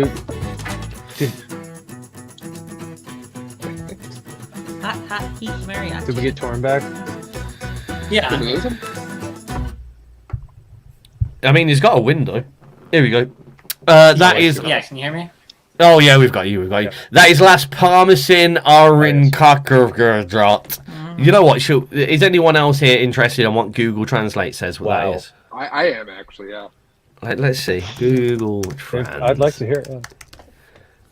Bear with me having to type it. See, I've already got it set for Finnish to English. Yeah. That's how much Finnish music I have in. Las Parmesan Arin Kakkergerdrat. Good on you for typing that. I have to like hunt and peck that. Like that's Okay. It's Okay. Apparently it's called. Apparently in English that means parasols of Las Palmas. so the umbrellas of Spain. The umbrellas of Spain. that sounds like a hot heat. So listen to it. Yeah. Make them say. Make Google tell you how it's said. Oh, but what? How to pronounce the actual word? Yeah, all the way down. Okay. Where's Google? Here we go. Las Palmasin aurinkovarjot. Wow, you were way off. I was way off. I should use Google Translate more often. Yep. So yeah, ignore everything that I said. That was Las Palmasin aurinkovarjot. from Tamu Tamu. Making sure you're saying tamu tamu, right? I'm probably not saying that right either, but fuck it. Okay. We can leave Okay. that for later. I don't envy you. Like the amount of Finnish music that we've got in Finnish and Italian, and I say apparently every time I speak in Finnish I sound Italian, and every time I speak in Italian I sound Finnish. So, And the rest of them, you sound Indian. and the rest of them I sound Indian, Welsh Indian, most importantly. Excellent. So that's unique. We've kind of got to go for. Yeah, which one? I did that one. I'm going to go for this one. So, the next band up are worldwide infamous for having the stupidest fucking name that you could ever pick for a band. Oh, I'm excited to hear this one. No, you're not. Well, it's stupid, not in the funny way. It's in the Okay. like they Okay. have described themselves as a certain thing that they are not, and now they're stuck with it. Yeah. Okay. So the lead of this is one of those like John Thomas and the Secret Brigade. You know, it's one of those person and the rest of them. So the person is Sour Crouch. Not too bad. The group behind him are the Xenophobes. Okay. Exactly. That is my reaction to that. Now, I will hasten the ad. They are not xenophobes at all. They are in no way. They are lovely, lovely, lovely group of people. I hope so. They should fucking... Okay, can we have this from everyone here? Torin, do you think they should change their fucking name? Yeah, I would if I were them. Dan, do you think they should change their fucking name? Absolutely. Charles, do you think they should change their fucking name? Well, here's the thing, though. We've spent more time talking about I think them just and their name. to the xenomorphs, maybe. The Phasinomorphs. I like that. That could be a good way around it. They've got people talking at least, which is good. Yeah. I mean, the irony of it is I believe that this is the last thing that they're going to do. I think this is them finishing it. So after 5 odd years of me telling them to change their name, they're now turning around to me and going, what's the fucking point? Which is somewhat correct. However, stupid name. They are definitely on the lo-fi area of bands in production. There is definitely a large element of fun behind this, so don't take it too seriously. The last track that I heard from them, I believe, had washboard, and they just hit like cans and stuff, and it's very kind of free and easy, fun production style of we want to see what this sounds like, so we'll chuck it in. Not saying I haven't heard this track once again. It's called Nukem Dry, which again is probably not the best name for a song in the world, but we're here now.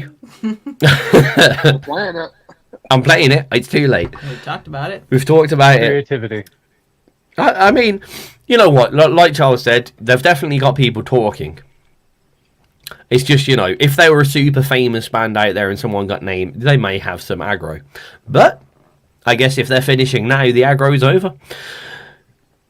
There we go. This is Nukem Dry from Sauerkraut and the Xenophobes, and a quick shout out to the Picassos, Torin, Dan, and Charles for sitting with me and reviewing some music with me, which is really cool. Thank you.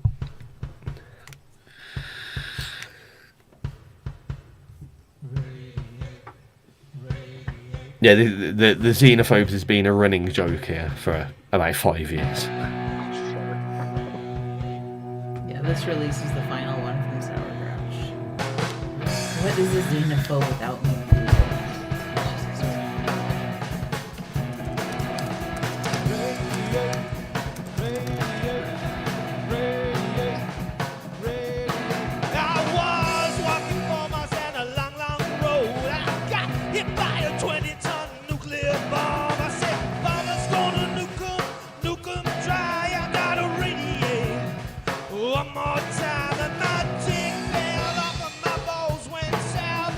Did He just said his balls went south? he said his balls went south.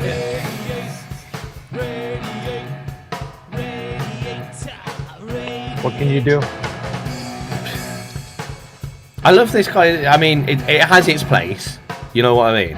Like, the lo-fi crowd is getting such a big following recently that people are eating this stuff up. Garage rock is definitely back. Some may say unfortunately, but it's definitely back. There's something about it that reminds me a little bit. There's something about it that reminds me a little bit of early Tragically Hip. Okay, okay. I kind of see where you're going there, yeah. And like a very unpolished, unpolished interpretation of the similar ideas.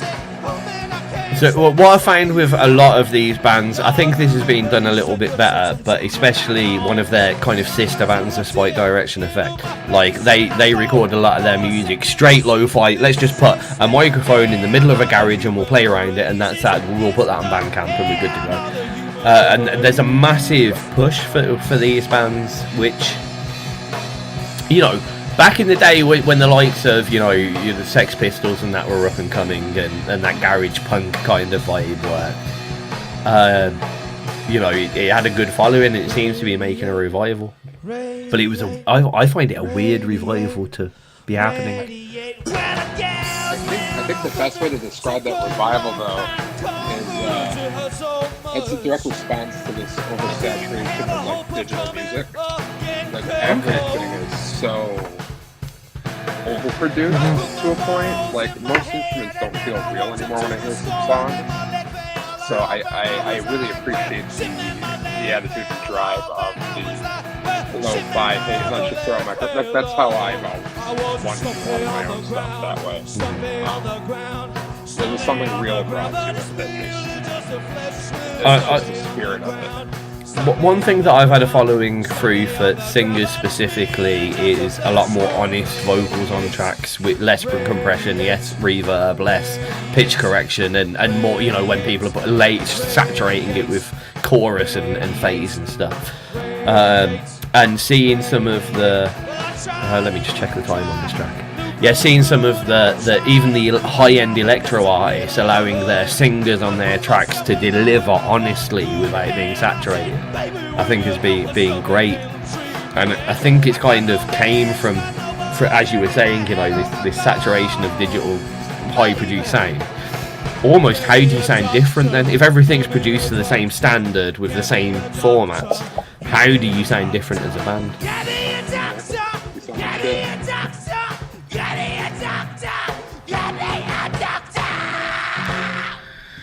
There we go.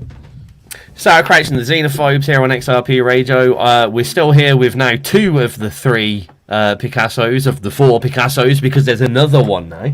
Yes? Okay, was anybody else listening to the lyrics in that song? Because Spike Direction said it was about a man who gets hit by an atom bomb and mutates into a tree. But like halfway through, he was like, I'm going to put my balls in my hand and go to the store. And then I slip on the ground like 18 times. He mentioned his balls like 12 times in that song. Yeah. But I mean, he was a tree. If I was a man that got transformed into something by nuclear stuff, right? Considering, radiation ain't too good on the little fellas down there, I would probably be equally as concerned about my testicles. You put your balls in your hand and walk to the store? I mean, you know what? If my hand was the thing that stopped radiation, yes, I would. Actually, other men in here, right? I mean, if we're talking really down at base level now, we're in a world, there's radiation out there, you've got to go to the shop. Putting your hand over your balls saves you little men. It doesn't, though. How do you know? Because of putting your hand over it. Why wouldn't you put your hand over, like, a vital organ? That is vital! Your penis will still work if you don't have balls. Yeah, but you just won't reproduce and have weird mutated children. And like from the oblongs. If we're being entirely honest, that's all a man ever wanted. I just want to say nobody ever knows what I'm talking about when I mention the oblongs. So I love that show. It's Will Ferrell's best role. It's the only good role he's ever done. Because he is a tree, Tiz. His dick, his balls, his arms, and legs fell off. Then why does he have his dick? Oh, he's carrying his ball. Oh, right, there we go. Okay, he's got to carry him in a little bag. Okay. But his arms fell off, and his legs fell off. I don't know. Charles, see, I'm saying things as I see him. Charles, you managed to miss. I disappeared. I mean, you're probably happy that you did, in all honesty. No. The past 5 minutes of conversation on about carrying your balls in a little sack. Did you want to be part of that? I was curious about it. Okay. Yeah. Well, I wanted to know. I wanted to at least have a little bit of 2 cents. I don't know what time I dropped out, but yeah, Well, the part of the song is this guy getting hit by a radioactive nuclear bomb, and his arms. No, he mutates into his tree. He mutates into a tree, and his legs, his penis, his balls fall off. Yeah. But at one point, he puts his balls in his hands and goes to the store. As a tree. It's a very relatable narrative. Yeah. If I had a nickel. Anyway. He pulls himself along with his one good hand. Jesus fucking Christ, Spike Direction.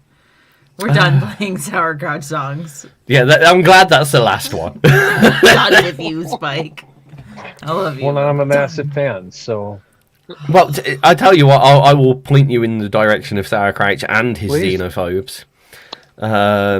As well as sending you that... Actually...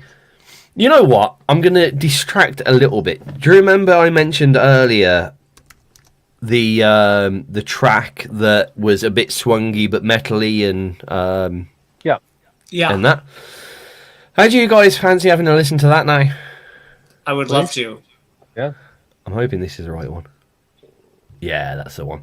So yeah, this came to us via Bespoke Media PR. They're a promotions company and management company that we've worked very closely with for a long time, 5-6 years probably. Yeah. Yeah, probably longer than that even. They're a great promotions company. Now the band themselves are normally more on the kind of emo post-hardcore side, which, you know, has been a little bit overdone, if we're all being honest. This blew me out of the water. This is one of my favourite tracks at the moment, which is why I'm so happy to share it with you guys. I think Torrin, as a producer, is going to eat this up just from, even if he doesn't like the music, the production side. However, I think looking at the likes of the first track we started with you guys that have that heavy swinging, I think you'd enjoy seeing the elements that these guys have added to their music. Again, just think in the back of your head that these came from a very kind of emo post-hardcore setting, and then we've got this track now. It's by a band called Torrential Rain, who tend to do stuff on the more kind of moody side as well, lyrically. And it's called Obstacles, and it is about your obstacles. Here we go. We play our favorite Bespoke song. What? We play our current favorite. I think they'd like that, actually, yeah.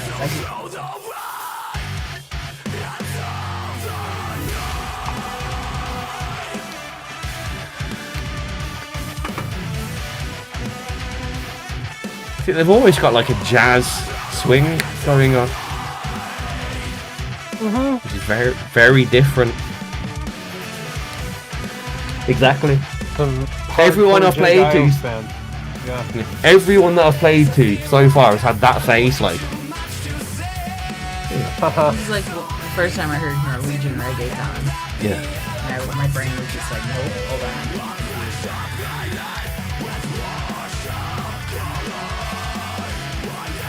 Have you got the chat bot where you keep it away? I'm no. terrible. Oh, I was. Let it be a document of the band as that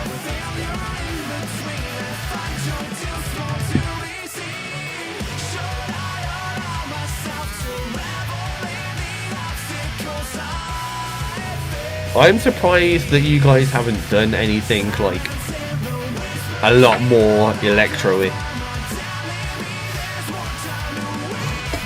That look in his face is like, I mean, what the fuck are you on about? well, I mean, we kind of did in the track "Children of a Night." In fact, if Actually, you yeah, haven't sorry. listened to that, Yeah, I have listened to that. Yeah. You are right. Okay, That's- shut. All Good right. job. Tell you what, We're all right? I'll good. leave you in the We're all capable good, hands of yeah. ALC. I'm terrible. No. Yeah. This is evocative a bit of our friend's band Sarah Safe Word, I think, a little bit here and there. So what? Okay. Yeah, I can see I that. thought the same thing, yeah. They're just like heavier. A heavier version of them. Yeah, heavier, more emo. But a similar kind of blend, I guess. Genre splicing, yeah. Yeah. I'd even say it's similar kind of flow of the song itself. Yeah.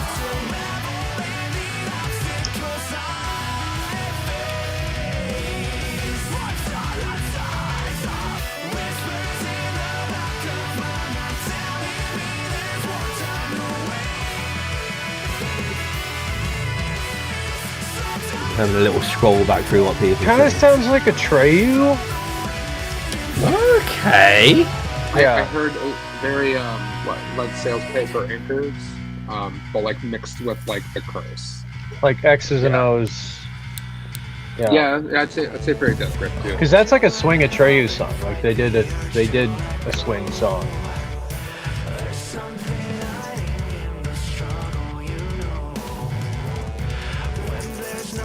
I kind of like the fact that they've done this little bridge where they've kind of dropped back the swing and got like, this is what we normally like here. But we're going to go back into the other crazy bit that we've been doing so far. Because this is just straight, heavy, blast beat style rock. Well, blast, not, you know. New wave blast beat, should I say, not goth rock metal blast beat. That's a problem with the new world of music I've found recently. Like, goth today don't mean what goth meant. You say goth to someone now and they think Marilyn Manson, Slipknot, that's what people automatically think, but it's not what it is. To me, anyway. I'm back in the Cure days.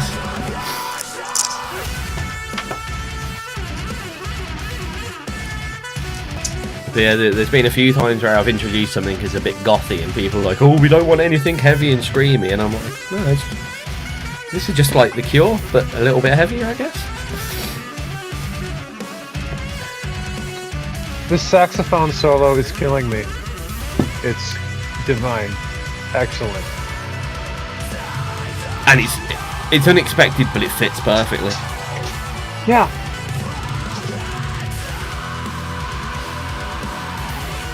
Would you say they were from?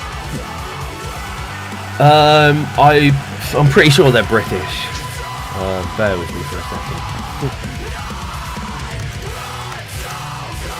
They're on Bespoke, so they'll be British. I think they're Midlands based. Here we go. Wow. You're listening to XRP Radio. That was Torrential Rain with Obstacle, and I'm glad I played it to the guys. It seems to have gone down quite well. Actually, I stepped back. I think they are a Dutch band. Oh. Actually, that do a lot of stuff in the UK. And the only reason why I've said that, I haven't actually got anything on my screen saying that they're a Dutch band, apart from the fact their website is torrentialrain.de, which I believe is Dutch. But you may correct me if I'm wrong. But I know they're around the likes of some of the bigger Dutch bands actually that I think of. So yeah, probably Dutch. Now I believe. Now I think. Sorry, I'm not thinking straight. I'm going to explain to you why I'm a complete mess today after the next track. But yeah, I've just spoke loads. Let's just have a quick bit for those that haven't listened, haven't watched us and are listening to us. What do you guys think of the track? I thought that was really cool. I like you guys mentioned that saxy synthy solo. That was gnarly. It was. Mm-hmm.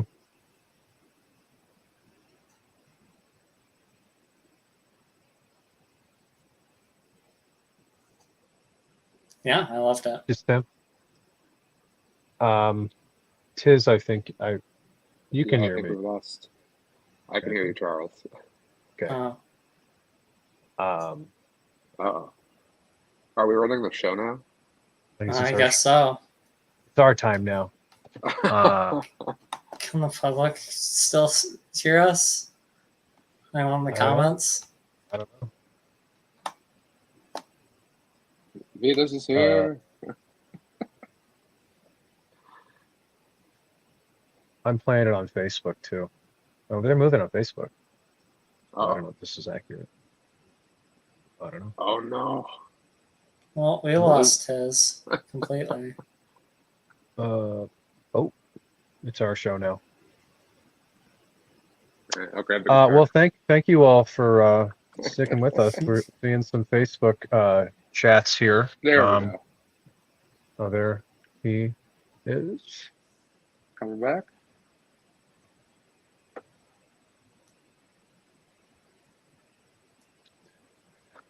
Only us.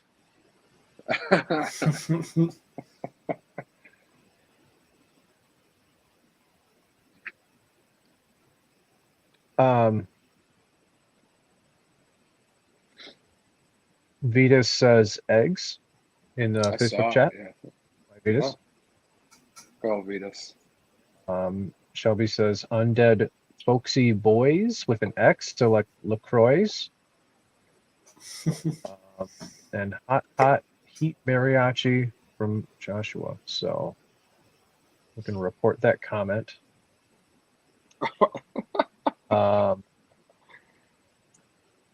I think they're just taking a hot second here, but I enjoyed the track. Hot second. Yeah, I didn't like it. hot beat track. Kind of It's fine. like a screamo Jay Giles band. Yeah. If you're familiar with, we played a Jay Giles band in marching band. Freeze frame. It reminded me of freeze frame.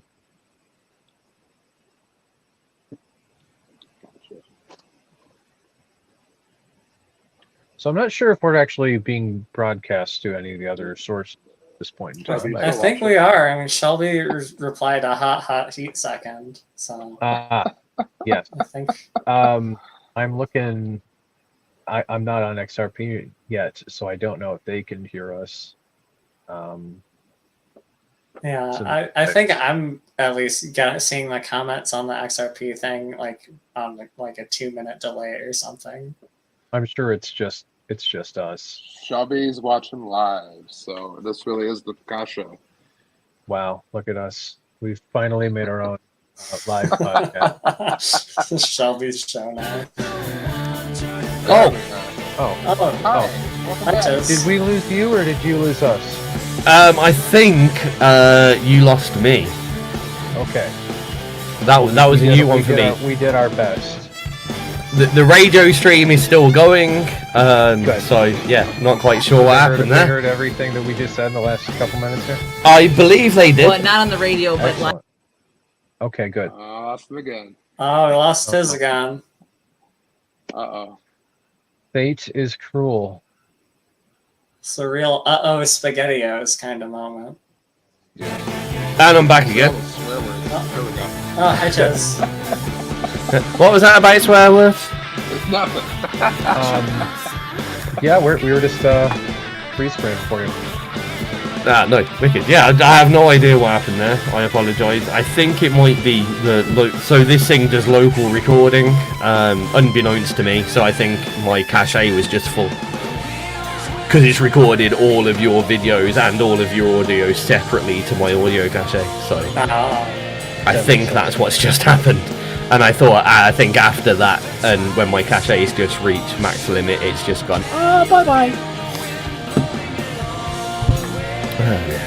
Anyway, this that you're listening to now is almost the end of Icons of Industry with the wheels in motion. I would suggest that you listen to in full at some point. It's kind of accessible prog music, so they play around with their time signatures and stuff and keys, but it's listenable too. You know, it's chorus, verse, chorus. It has a mainstream appeal to it, while still delivering stuff in like 6 time and 5 time and really messing things up. From a musicianship point of view, if you don't like the sounds, the musicianship on it is astonishing.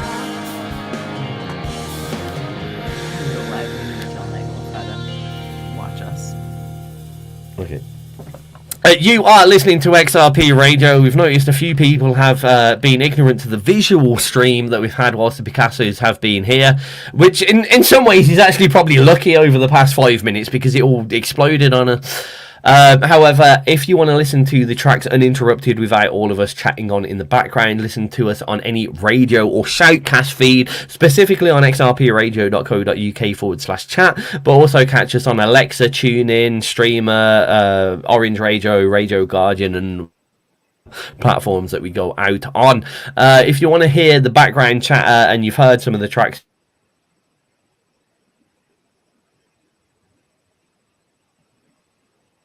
Did we lose Tez again? Oh no, we're about to. Well, no good deed. Yeah, no, we arrived for this time, and he has left us. I feel like the kids in the Jurassic Park vehicle. He left us. That actually happened to me. Yeah, and then What Jurassic Park actually happened? Yeah. I was at a zoo when they had that big walkthrough when I was a kid. My dad just left me in front of the T-Rex, turned around, and there it was roaring at me. I'm like, what the hell? Oh. I love the Dinosauria. Detroit Zoo Dinosauria. I don't know if anyone can hear us. Yeah, I'm pretty sure I still can. At least on the Facebook Live, it seems. Yeah. I'm gonna take my shirt off. I know my internet went all wonky for a minute, so I'm on like a. I answered a text message and apparently left.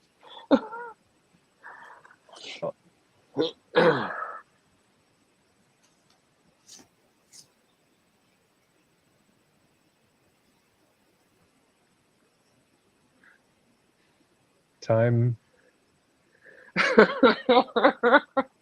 is an illusion. We just can't get a break, is all. This is our break. We're live.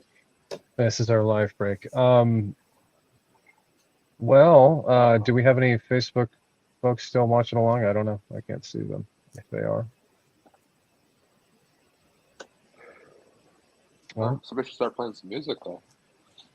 Yeah, I think we had that sort of power. We do. I can play my cassette player, but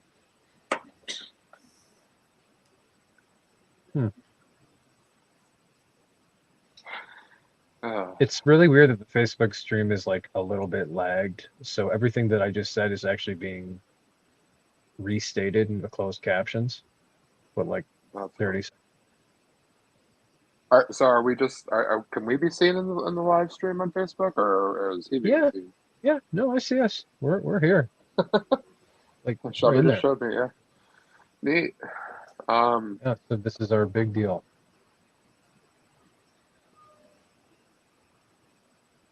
Two viewers. I imagine on the website though, people can also see us because this is like streamed through YouTube. Yeah. It seems to be. So. Yeah, because like I don't think the thing is hosted from Tiz. I think it's just hosted from a service. Amazing. He's the one that's missing. Oh well, here we are. Yes, according to Nightwolf on XRP site, they can hear us a few seconds ago. If anyone has any poignant questions they'd like us to. Yeah, we got an hour to fill. So yeah, I guess we are just barreling through the broadcast. You guys used to do theater. I was also in an improv group. But they also would. Oh, did you really? Well, they would usually give us lines. We'd usually give you lines, but we're not going to. I am so sorry for that. Are you back? Have you been able to hear us? At the beginning, yeah. Okay. When I drop, all you go into like little spinny circles, but I can still hear you for about 10 minutes. Oh. I have no. This is the joys of technology thing. It's definitely my end, not your end, so I apologise for that. But yeah, when we're gone, you guys are still running live. Oh yeah, everyone else can see you. You're still on our Facebook and YouTube and whatever. So I'm gonna have great fun. Music is possible. I'm gonna have great fun going back and watching that. I'm really Charles. I feel so bad because I have been the worst that I have ever been. The worst thing is, about a while ago, Charles came and co-hosted with me, and I was a little bit flaky on the time and stuff because I got it wrong. And I turn around to Charles and go, honestly, this isn't what I'm normally like. It's not, I promise you. I'm just having a really bad week and that. And now he's come here. I told him an hour the wrong time. The stream keeps dropping every 5 seconds. Oh. I mean, this is our usual. We are plagued by technical difficulties. Probably because we are just haunted that way. Yeah, I blame the ghosts. Yeah, the EVPs are trying to come through and speak for us, so that they will take over the technology. Yeah, I've cleaned up my cache a bit anyway, and hopefully that won't happen again. But yes, massive apologies. Who are you playing now? This is Amira Taylor. She's a brand new artist to XRP, full stop. We've never heard of her before. She's in the chat box with us at the moment. So, constructive criticism if you've got negative things to say.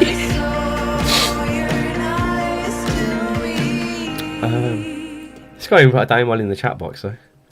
Here we go. That was Putting on a Show from Mira Taylor, ironically named track because we were failing to do so for a minute there. And all I can say is to everything that happened whilst I was not on the stream with the Picassos, XRP is not reliant. Is not Hold culpable. Hold culpable for what anything that was said whilst I was disappeared. But hopefully it was hilarious. It wasn't. I mean, This is the least funny lukewarm response. Yeah. I'm not sure. Diz was telling people you guys were doing like funny naked dances and. I thought Yeah. about it. I mean, if I was in, like, say I'd gone to the BBC, right, and then, like, their power failed, but somehow I was in a booth with a camera on me going out live on the BBC, the first thing I'm doing is getting naked and ruining them. The first thing I'm doing is getting naked and ruining them. Take Guaranteed. Yep. Make them pay the money and all the fines, right? Exactly. I mean, come on. And not just to ruin the BBC, but to be the guy that ruined. I mean, that's famous for life behaviour, that is, isn't it? Don't look at me like that. We probably should have a bit prepared when things go wrong that we can just vault into maybe some really long joke or something. Well, I mean, you say this, but also, hopefully on no other radio interview you'll be faced with the same problem. It's just we always have something going down in the background. It's just us. Is that just because the only interviews you've done are with me? Because that would explain a lot. You hear that? No. No, apologies to the listeners, the viewers, and the Picassos for the issues. It's just not my week this week. He's not. He's been having a rough week. Right, so unfortunately, you only heard a little bit of Mira Taylor. However, from what you heard, did you enjoy? Yeah. I did. It was real pretty. I'm definitely going to be looking up all the artists that you've played so far, and Excellent. dig through the interwebs. That's great to hear.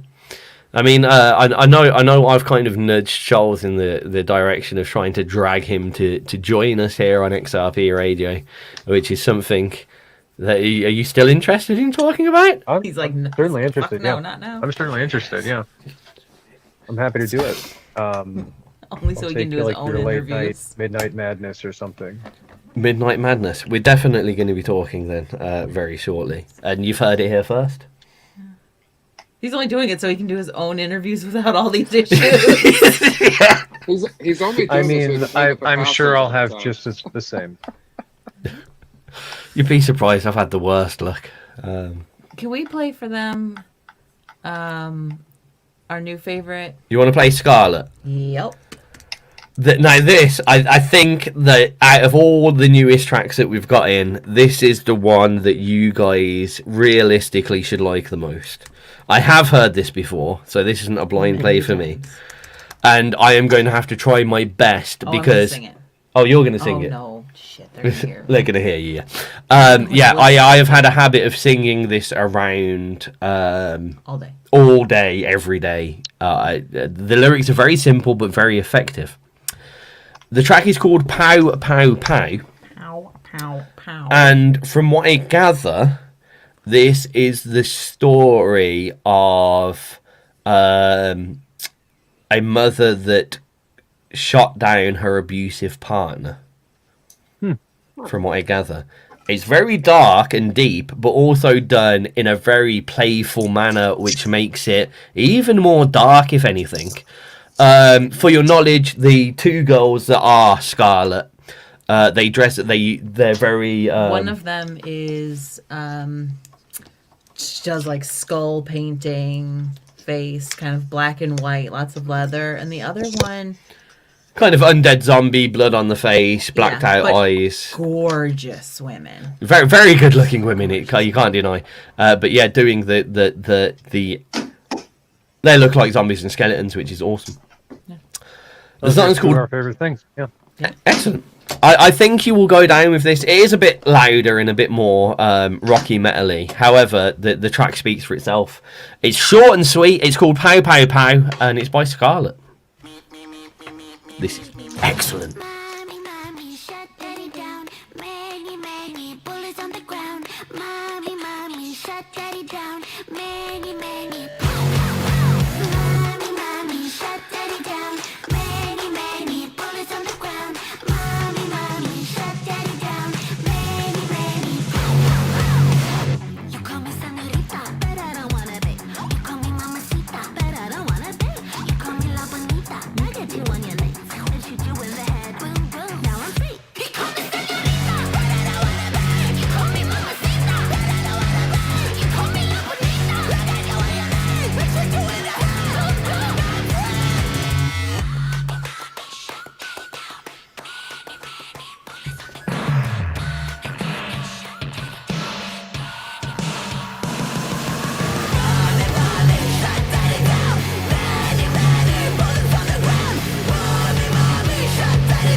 Scarlett, I'll shoot them over to you. They're awkward to find.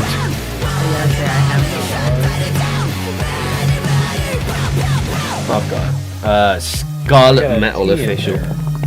Yeah.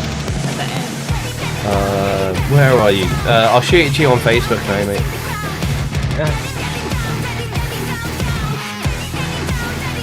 That's their Facebook page. Got some attitude. They we found one of their reels, music video for this. So fucking creepy, but so good. And they've done kind of portrait shot phone videos, but it works really well. But like Oh, they're absolutely bonkers. I mean, they're off the edge. You wouldn't want to date them, let's put it that way.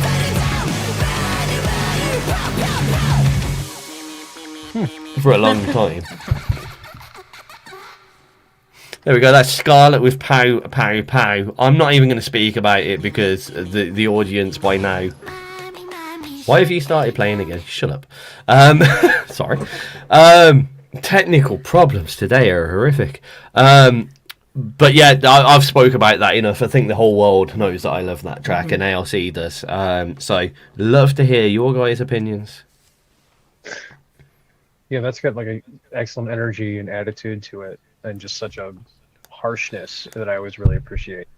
Like a guttural screech that just big into it. Yeah.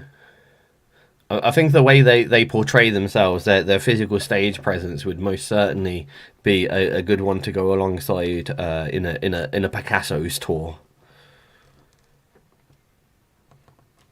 Hit us up. That's definitely Please. Yeah. Definitely a thing. Right, I said I was going to do 6. I think this one will be number 6. I think this is like number 9. Is it really? Yeah. Have I done that many? Yeah. Well, we missed 2 because we lost everybody. Oh yeah, 7. we missed a couple. Yeah, there's 7. Okay, we'll do one more. Just because one of our regulars in the chat box, James Doyle, had specifically asked. Oh, for Devout. Yeah, for Devout, which is so his band, The Mountain Shadow, have recently brought out an EP, / album, depending what you want to call. People, I mean, these EPs, LPs, albums. Let's just call them selections of songs. I've seen people come out with 10-track EPs and 8-track albums, so it confuses me. So this is off the record. The version that I have is actually unmastered, and I'm not sure whether he's come through with a fully mastered track yet. However, I'm gonna go with this. It's called Devout. It's by The Mountain Shadow, and it's by one of our probably one of our longest pure listeners. See, we end up, just like I'm trying to do with Charles, all of our long-term listeners, we end up converting into DJs after a while. I haven't managed to convert James Doyle yet. Being a key word. So here we go. Again, I've heard this one before, so really dig into this one, lads. And then we'll get back with some Picassos for a bit, I think. The Lord teaches us that we are guilty. That is the word of God. Every man at his best is altogether vanity, hopelessly, pathetically inadequate.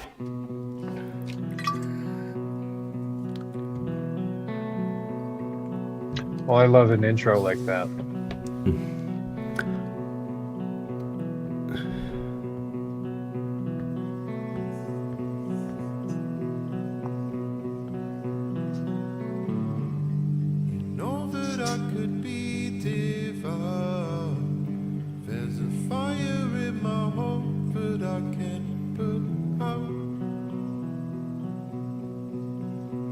I do like this, and I don't want to speak over it too much, but one very cool thing that James Doyle did is for one of our fundraiser shows, he made an hour-long choose your own adventure song thing. Yes. So I was doing a show live on air. He had a script for me to follow, and at each point there'd be like a question that our chat box had to answer, and whichever was chose majoritively picked what track I'd play next.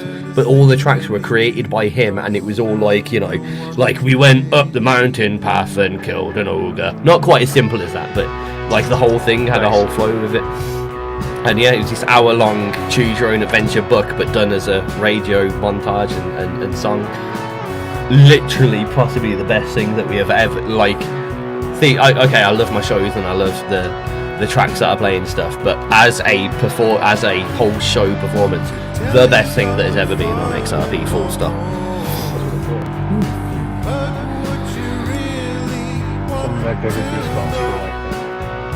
Yeah. I used to love the Goosebumps books. Love them. That was a blast from my childhood, man.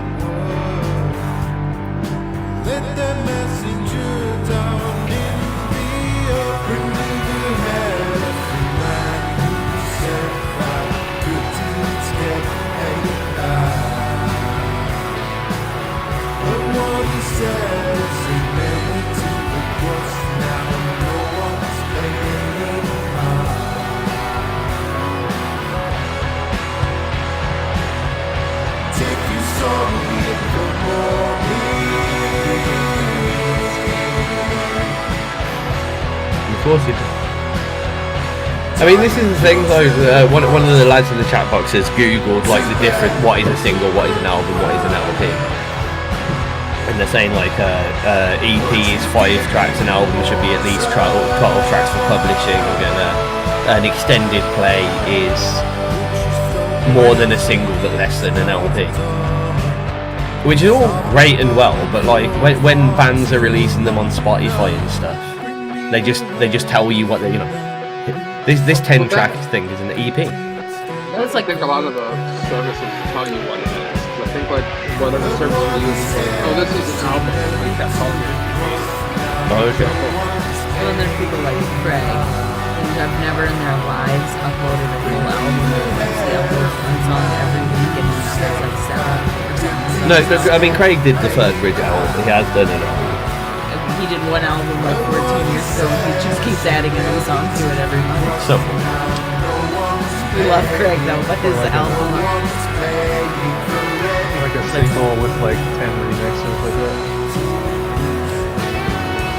more like just having a continuous like he's got his album as like say on Spotify, he'd have his album. He doesn't have a Spotify, but he'd have his album there, and then every track he makes he just uploads to the same album continuously. That's an interesting way to go about it. I guess it's like a forever greatest hits in a way. Yeah. If everything you do is the great hit. I think because he never intends to make a physical CD, it doesn't matter. Yeah, somewhat. All right. The Lord law teaches us that we are guilty. See, it's doing it again. Yeah. That is the word of God. Every man. We have a weird... Oh, it's that button somehow got pressed. Okay, there we go. We've fixed it. That was Devout from the Mountain Shadow. I've heard that before. Some good comments from you guys, though. Charles said it had a word that I've already forgot. So now you can explain it yourself. I quite like a track with a sampled intro like that just kind of sets the mood and maybe gives you a little more subtext to the piece. But that was really nice and just kind of a slow jam that just felt its own atmospheric to it. When you... Sorry, carry on. Yeah. I was just saying I agree. Yeah. It was...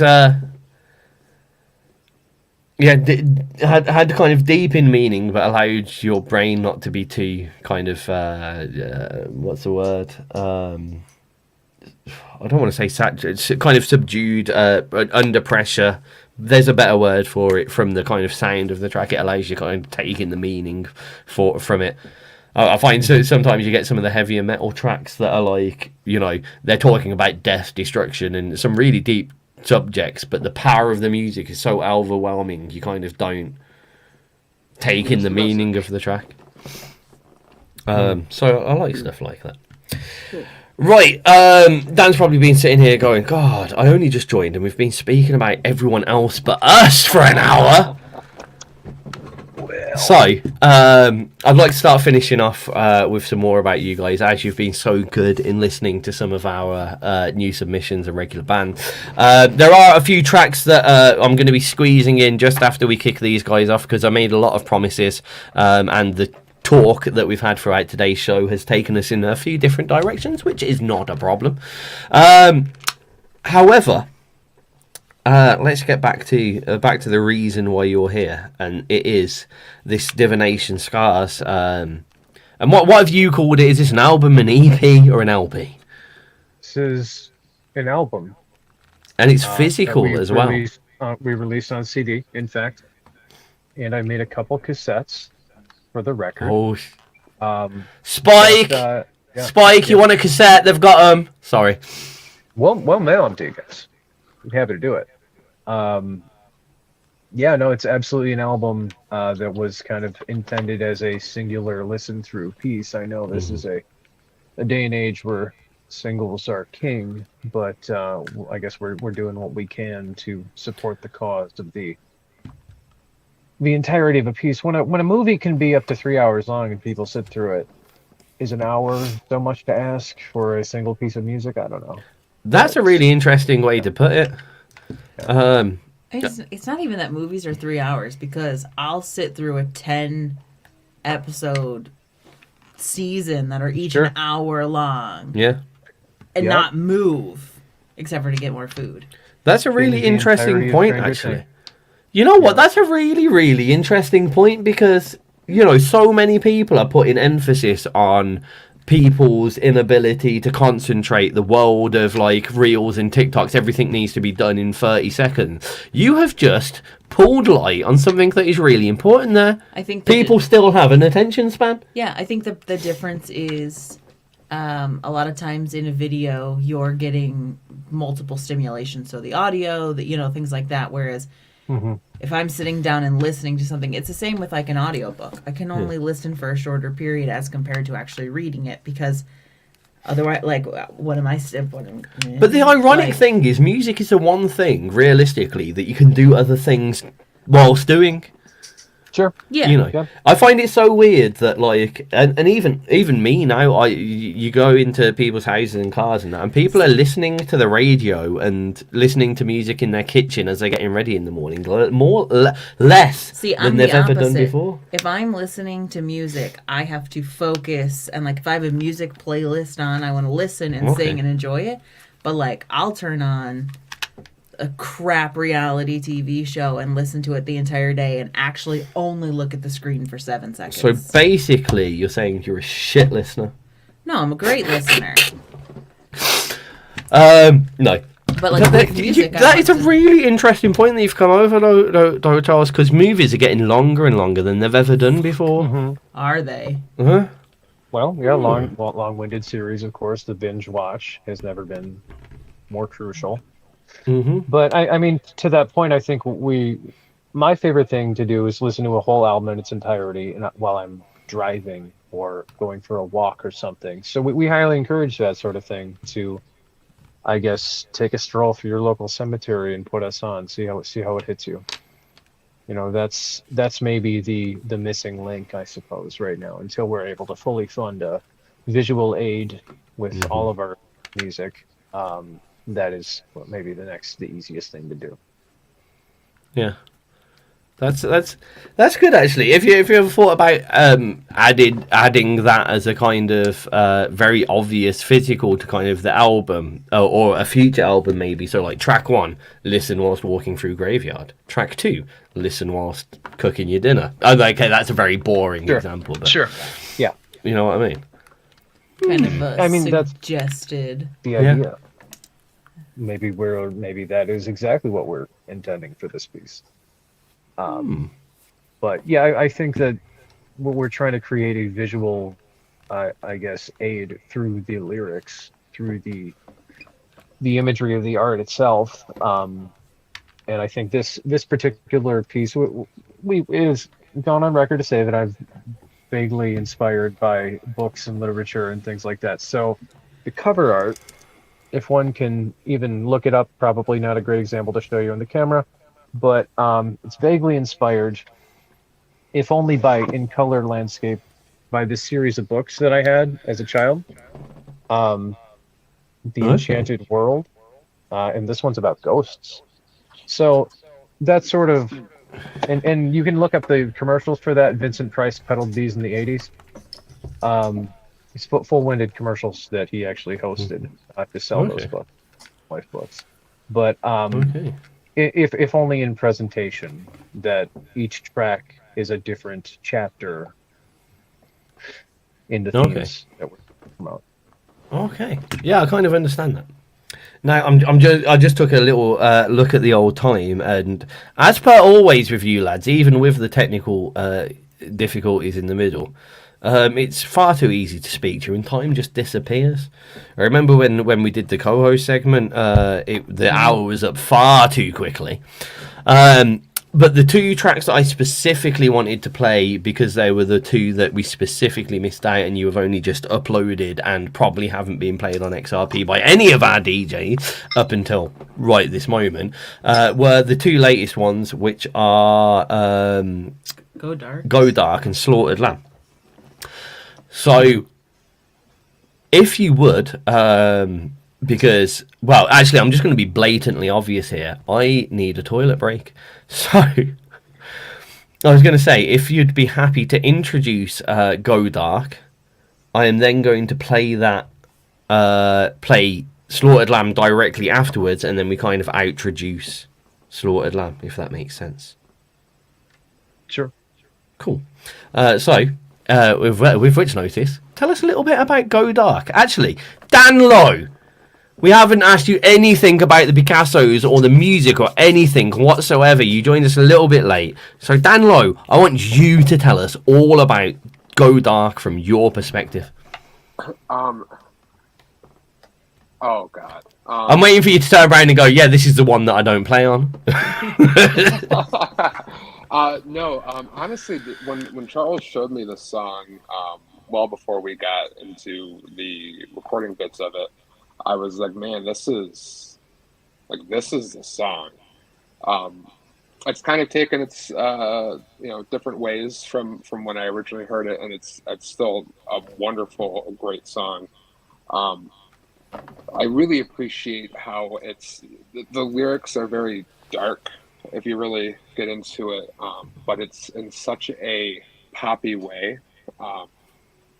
But it's one of my favorite songs. It's one that we really had to bend Charles's arm to really get any sort of big play for it, because he was like, it's a song, but it's a great song.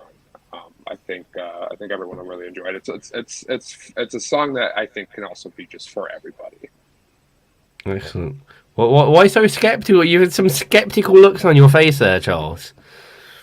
No, I would agree, and it's that's why it's important to collaborate on these things, because it's in others hearing the song, they're hearing things that I never really initially thought or Okay. intended, I suppose. So that was like great to know. Yeah, I guess when I originally kind of conceptualized it, I wasn't even sure if it would be a song for this band, even if it was meant to be at all. So the fact that we've all kind of taken ownership of it and it's become kind of its own thing entirely, it's definitely a standout on the record. Awesome. I love it. I love stories like that. Where it's one of those kind of, we didn't think this was going to go anywhere, and all of this kind of came out of it. That's very cool. So without further ado, we're going to have to go dark from the Picassos straight after this, because I need a toilet break. Is Slaughtered Lamb from the Picassos, and then we're going to talk a little bit about that and slowly start to wrap up the interview side of the show. We will go a tiny touch over so I can play some of the tracks that I am obligated to, so do not worry about that if you're waiting in the wings, waiting for me to play some of your music, and apologies that things went a little bit sideways during the technical glitches during that.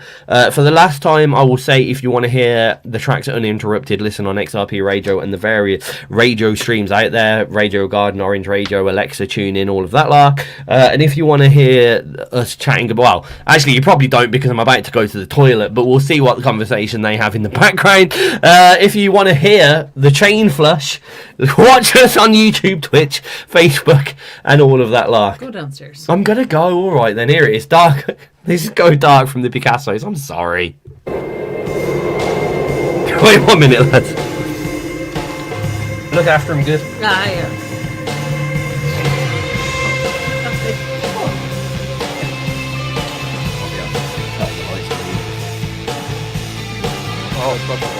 Wow. Oh. Cameo. No, it made me, talking about that made me think, like, not even having a visual aspect to it, but like, I love to read, and I like a book. I don't mind an audiobook if I'm trying to go to sleep, but like, I like a physical book. And it would be so cool to have a story that was kind of, not inspired by these songs, but like, that led through a story. Like, I'm reading through, and at the beginning of chapter 2, it's like, listen, it's the name of a song, and I listen to that song as I'm starting to read the chapter, and it kind of all fits together. And like, I can see these being something like that, where it's telling a story. And while the songs don't all fit exactly together, and write more interesting, of course, but just kind of these little introductions. Yeah, absolutely. I mean, that would be a huge goal, is to have like a companion, a manual, or a comic or something that would be kind of go hand in hand with the record, like the liner notes, I suppose. And as we move down the road, I'm sure that could be something that we could do for even retroactively for albums that we just don't have the funding for. But for the eagle-eared Baton listener, you'll notice that this is where the album title comes from. Okay. So I'll tell you something. I am musically retarded and tone deaf. I can't play an instrument to save my life. I can't sing or key.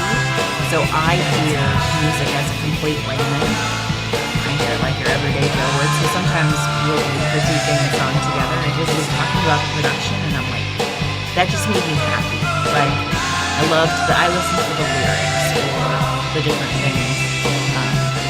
So I see it very differently than a lot of people who know what they're talking about does. But yeah, I listen to things like that. Like, it's like, oh, this makes sense to me, or this makes me feel a certain way. And that's what I look for in music, as someone who has no idea what any of these buttons do. I know what the mute button is. That's the only one I'm allowed to press. Yeah, it's all about feeling, especially the way that I kind of write and put things together. It's about hopefully you invoke a feeling about capturing something specific.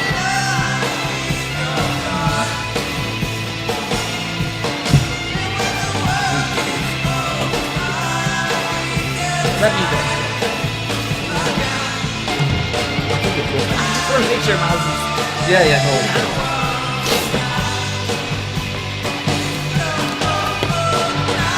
Sorry, odd emergency. The main slide door to the entirety of this place was left open, so. Oh. Yeah. We just had to do an emergency check on the equipment and stuff.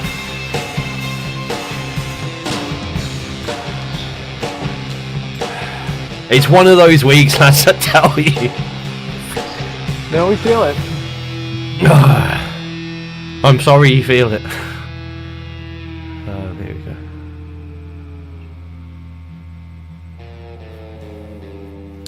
Yeah, not to give you the sub story, but some explanation so you understand why I've been absolutely terrible to you, Charles, with my entire organisation. But I'm quite heavily epileptic, and I've had a seizure season, so I've basically been fitting every day for the past kind of 14 days.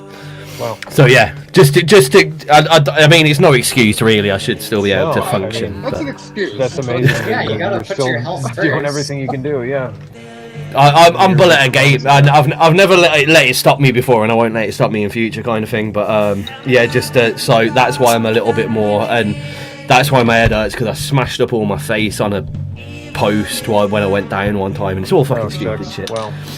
But yeah, so I'm just as a little explanation why I've been quite so bad over the past kind of 2 weeks. It's No, not to worry at all. Yeah. Just glad that you're okay.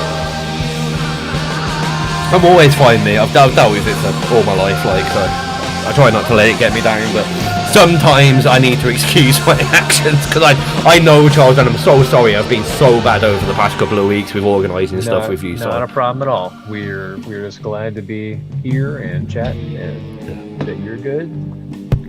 I'll always Do be you have fine. any platform at all. No, I mean, you're always welcome here, you know that anyway, so.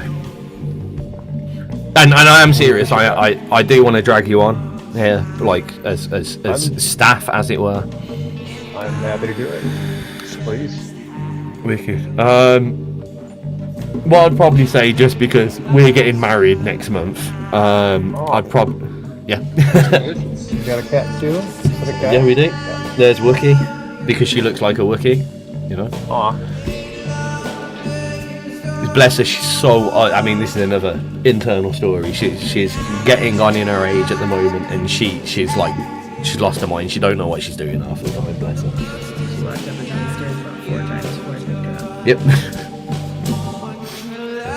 She has no clue. She comes up to you and meows and like rubs up all up against you and wants fuss, but as soon as you actually touch her, she runs away. Yep. It's a proper cat, really, yeah. Well, cats are better than dogs. Don't care what anyone says. This person has 5 dogs back at home.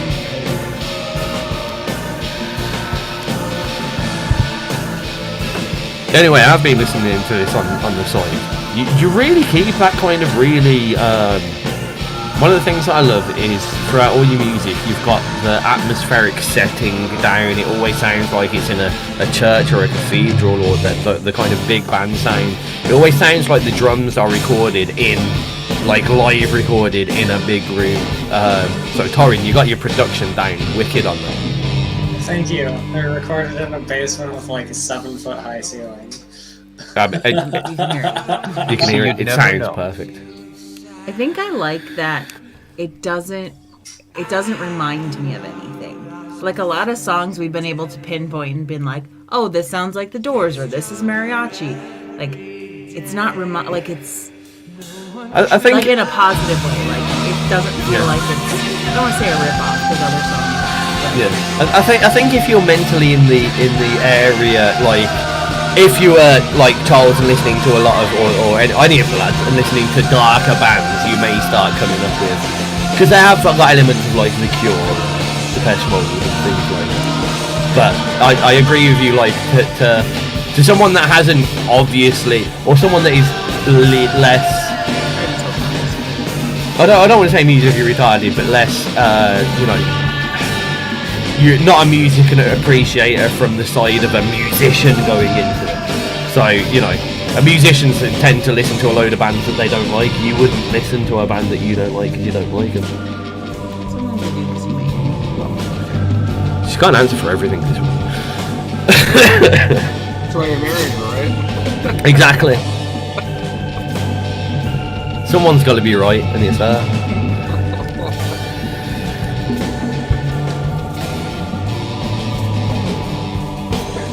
So Also, sorry, you first. I need more opinions. Like, he's trying to tell the guys that this is a ska song.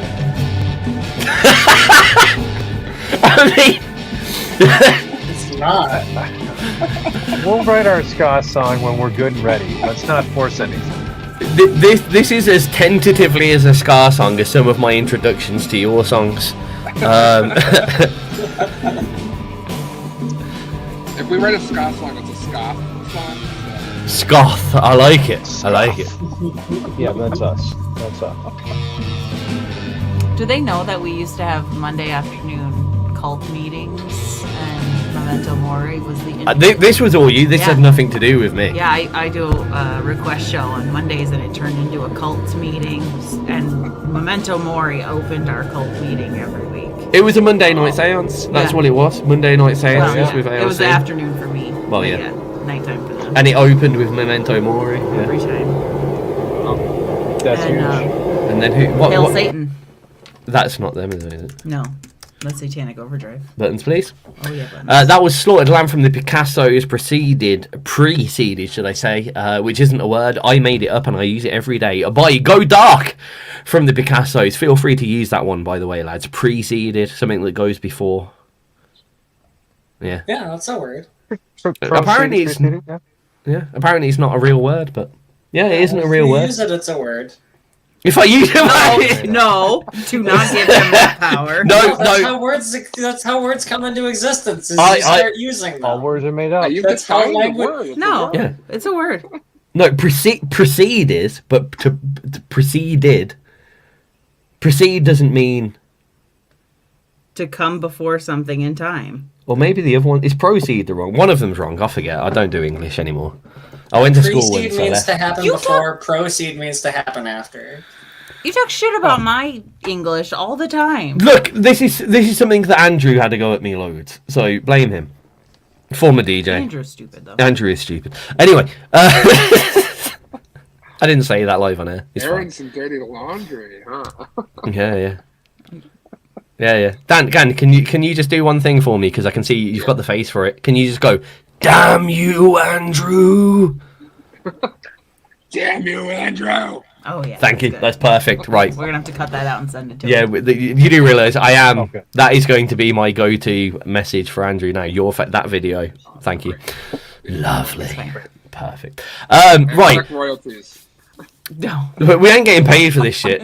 What I will do is send you every aggro message that he sends to me because of what I've sent him. Alright. Deal. Cool. Good. If do you you- have Picassos, then forward it to me. Wicked.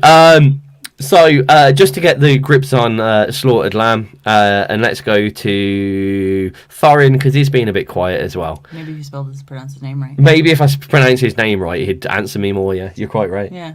You are quite right. Uh-huh. Thorin, Yeah. Good job. Hi. there he is. There Hi. I'm so sorry. He's an asshole. It's okay. And this is why she doesn't co-host too often anymore. Anyway, that Slaughtered Lamb. Tell us a bit of Slaughtered Lamb from the production perspective, Thorin. So that's one that I am really glad that we brought Joe into the fold. Joe is our new keyboardist. So I presume all those organs came from him.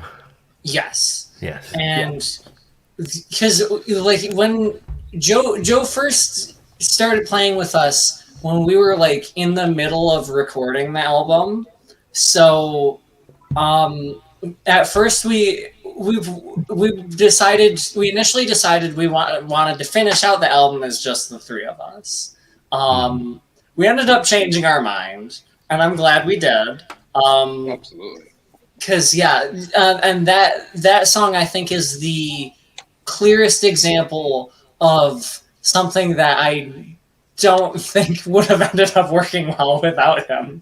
That ending, I think I wanted, in retrospect, I wanted to make that ending longer. Okay. And then I think we could have done more cool stuff with it without him. But I think with the length that it ended up being, which is completely my fault because I was the drummer and I was in control of the take. Because that was an improvised ending. Like we were just making shit up for that. Which was, from my perspective, inspired by the song "Trucker's Atlas" by Modest Mouse. Where it's an 11-minute long track. The first 5 minutes are the song, and then the last 6 minutes is them just jamming. Which while they were doing it, they assumed was just going to get cut out, and the producer was like, "No, we're leaving that." Wicked. And so that was kind of my inspiration for asking the band, "Hey, can we just kind of improvise this?" And then I ended up cutting it way shorter than I should have, in my opinion, in retrospect. But then Joe came in and saved it by doing cool organ shit. And that's why I'm glad we have Joe, because he can do really, really cool organ shit. When we recorded it, I thought it was much longer. I remember it being wow, this is 10 minutes of extra improvisation, and it ends up being, less than maybe a minute or so. When it comes to your improv, because I know, mentioning some of the older bands that you have, they would have done it in kind of Abbey Road live studios. Everyone's in there having an end of the day jam kind of thing. I'm guessing that you may have done it more multi-tracked. So we record. We start each song off by recording the whole band together, with very rare exceptions. There are literally only a couple songs that we've deviated from that. Is that going into the final production, or is that more as a ghost track to then relayer? No, that's all in the final production. Oh, okay. All of the drums, the bass, and one of the layers of guitar on each song are from all of us playing together in the room. And then that's really interesting. Sorry, carry on. Yeah, and so then we add additional layers of guitar and add all the vocals, and then add whatever else, the keyboards. I think now that Joe's in the band, we're gonna include him in I call those the basic track sessions. So the keyboards, at least some of the keyboards, will be part of basic track sessions for our future recordings. But yeah, so it all starts with a core foundation of us playing together in the room. And I think just Scarecrow's Lament, but on that song in particular, the lead vocals are from that live track as well. Really? Wow. Yeah. Obviously there's an additional layer or two of vocals in there, but the lead vocal part on Scarecrow is from the basic track session. I mean, from one point, that's incredibly interesting, just as a really quite a unique way of doing things. I know a lot of people that will ghost track and then relayer, and there might be a couple of elements from the original track that they put in, but not to have it quite as thing. But as another point, bloody hell, Charles, you're on point with your vocals then. I mean, seriously. Depends on the day. Depends on the day.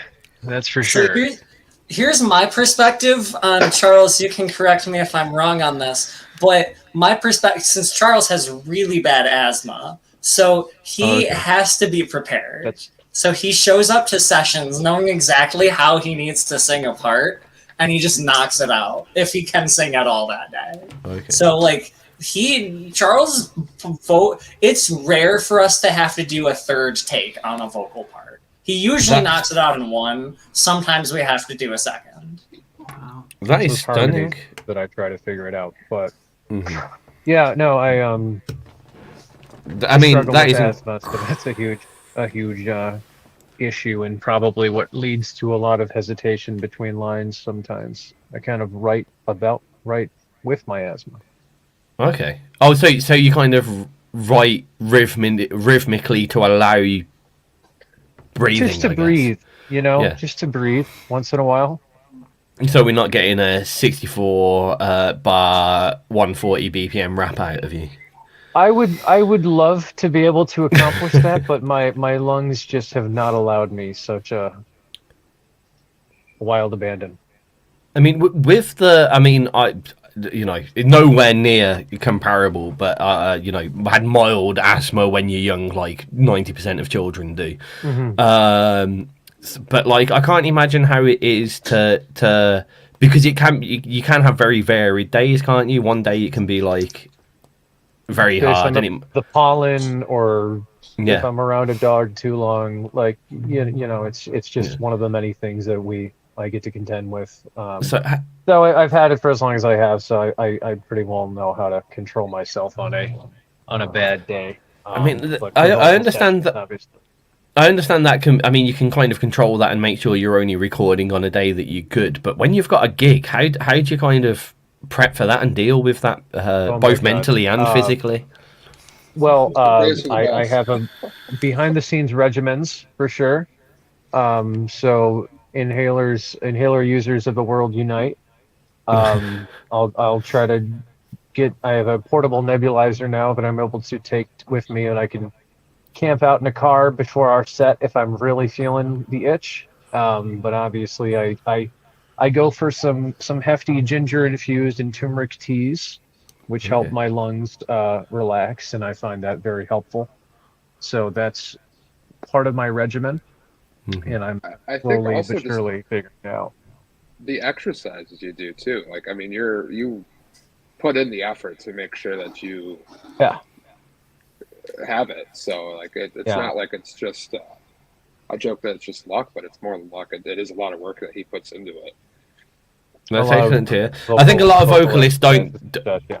I think a lot of vocalists don't do that enough as well. I think that the vocal as an instrument is becoming less and less recognized. You're a singer, and you're either a good singer or a bad singer, and a lot of people put that down to just natural talent or non-natural talent, where when it's an instrument, a lot of people see it as you have practiced this and you have got better at this. But it's especially with asthma, but even without asthma, people and vocalists, you're all going to do better if you put in that effort, do a few vocal exercises, make sure you ain't around pets before you're going to do a gig and stuff like that. That's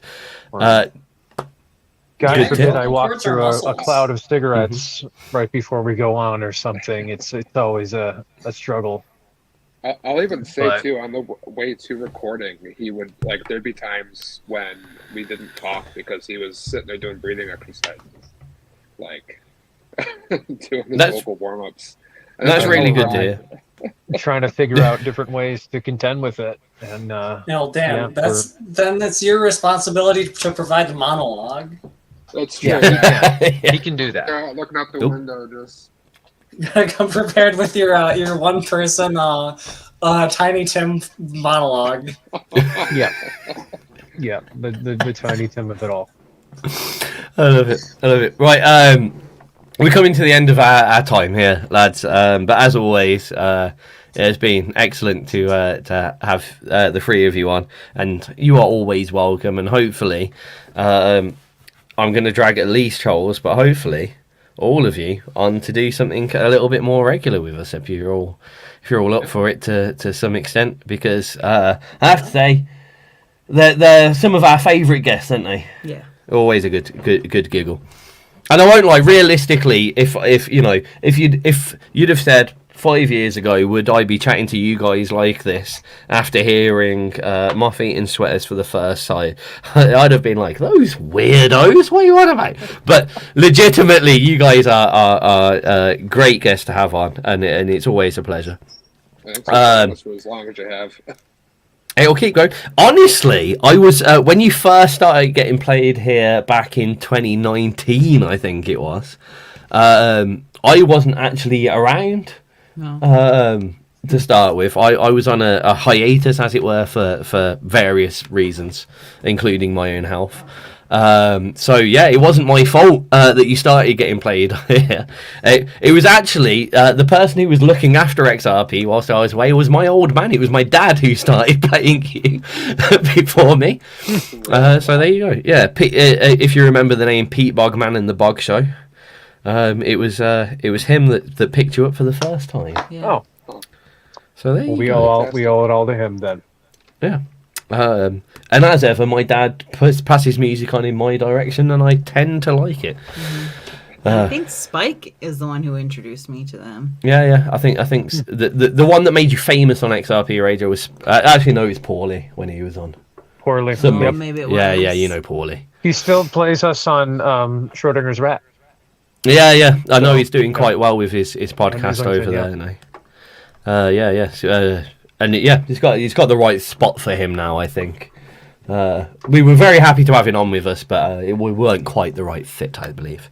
But he's an excellent DJ and an excellent gatherer of music, most certainly. He used to come to the cult meetings. He used to come to the cult meetings, indeed. So to hear you guys off, and obviously I'll do my usual 60-second soapbox for you all before we go. But if you could pick any of your tracks to finish off on, what would it be? Actually, you know what? Play. This is a good point, Dan. You missed the first few tracks. Played all of them. Should you play every single one of them at the same time, Yeah. simultaneously? That'll sound great. No. That's how Yeah. I'm supposed to listen to. Yeah. I hope not. No, it Well, I reveals mean- a new song entirely. Yeah. And a headache. My brain would just break. Okay, yeah, it's entirely up to you guys / Dan-ish, but he doesn't know what we've played already, so I'm going to leave it to an absolute hell of an end of radio discussion between the three of you. And go. I thought it's for Elegance. smoke. Leatherwings.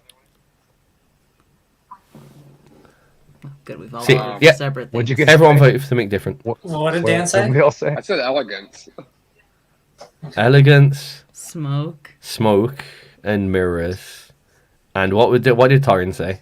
He said smoke. Sure. and Oh, he said smoke and mirrors. Charles said leather wings. Leather wings. Leatherwings, which is also on the record. Yeah. Now, the problem here is if I pick any of Why those... don't we just override them and pick our own? Yeah, I was going to say, if we pick any of those, there's going to be favoritism ensued. There's probably one or two you could pick out that we haven't played, Yeah. but Pick your favorite. Oh, you know, well, I already know which one my favorite is. Okay, let's go for ALC. This might not be off the new album, mind. It's not. It's not. What are you going for? Okay. Well, we're all going to be reminded of our mortality here. I mean, we usually like to end the night with that anyway, so. Indeed. Perfect.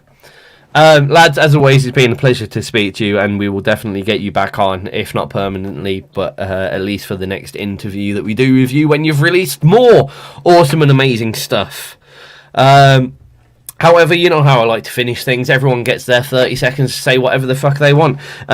You can say whatever you want, be it political or saying hello to your mother. However, just remember that even though you can get away with saying whatever you want right now, because I'm kicking you off at the end anyway, please do remember that we would like to invite you back afterwards. And on that note, let's start in order of my screen. Torrin, you have 30 seconds to say whatever the fuck you want, starting from now.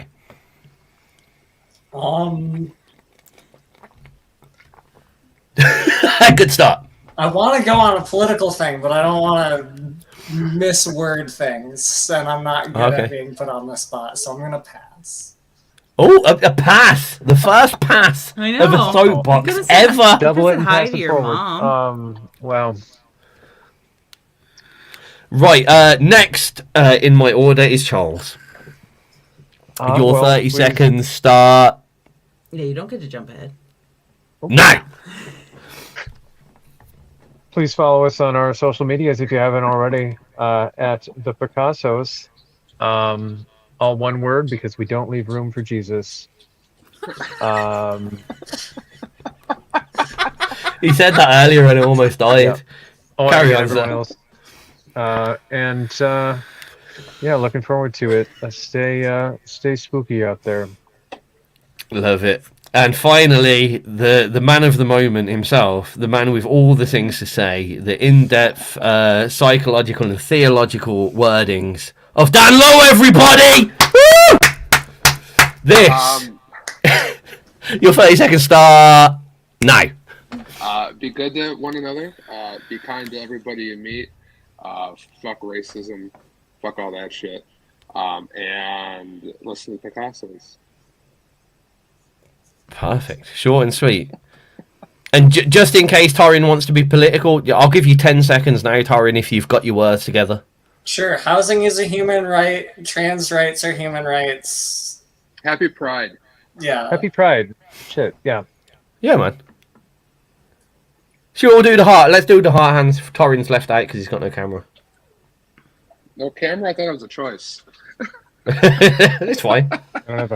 Camera rights are a choice too. Camera rights are a choice. Camera rights for all XRP artists. Without further ado, it's been a pleasure to speak to you, and it's been a pleasure to entertain all our listeners for the evening. You're going to have a few tracks after this, but unfortunately I've got to kick the Picassos off for the night so I can make sure I can get a few of those playlists done. If you are in the chat box listening and I haven't played your music yet, and I promised you that I would, please do shout me out in the chat box. I will make sure I do it before I click off for the evening. Other than that, I think that's us for the evening. Yeah. Okay.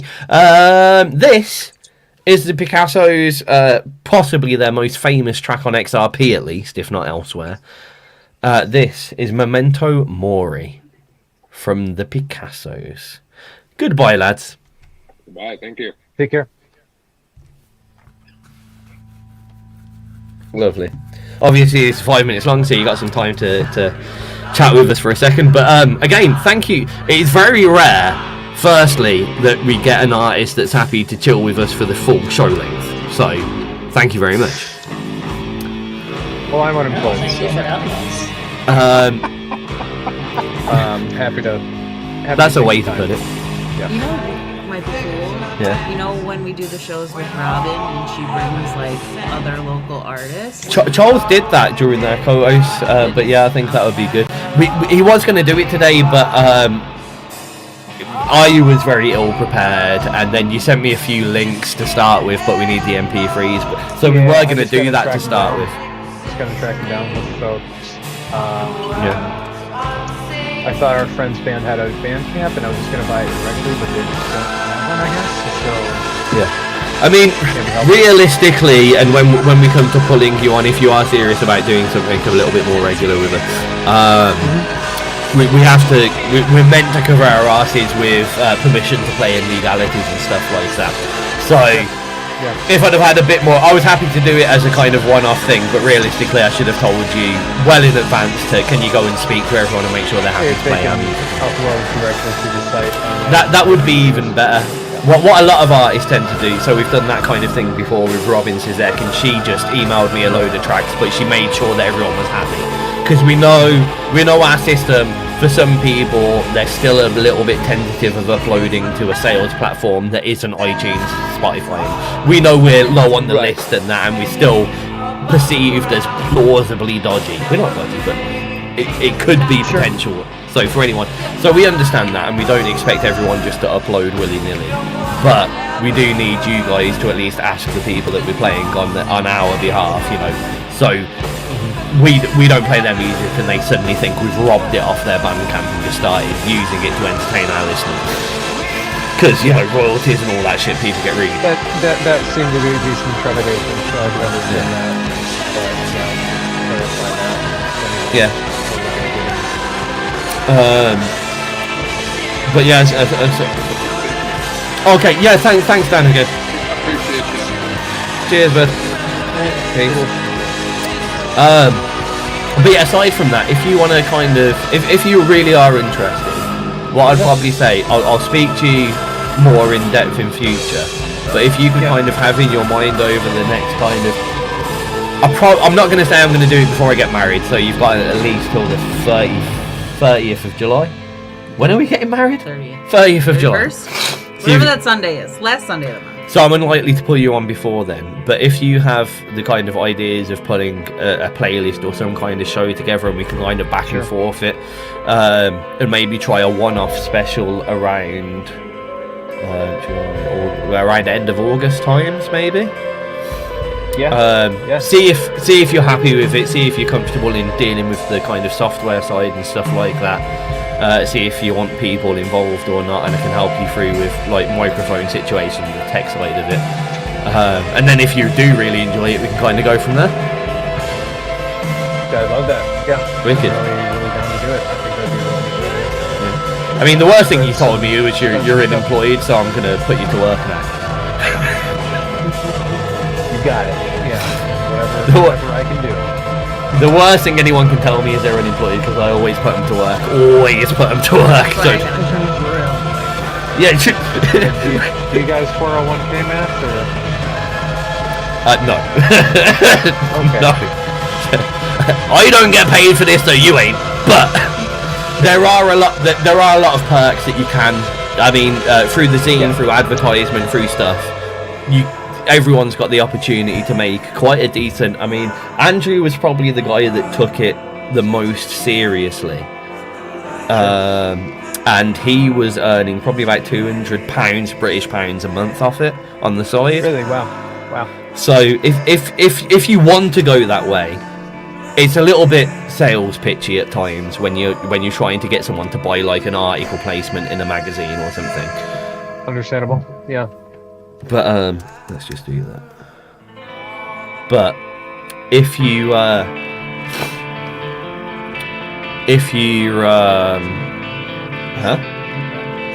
Oh yeah.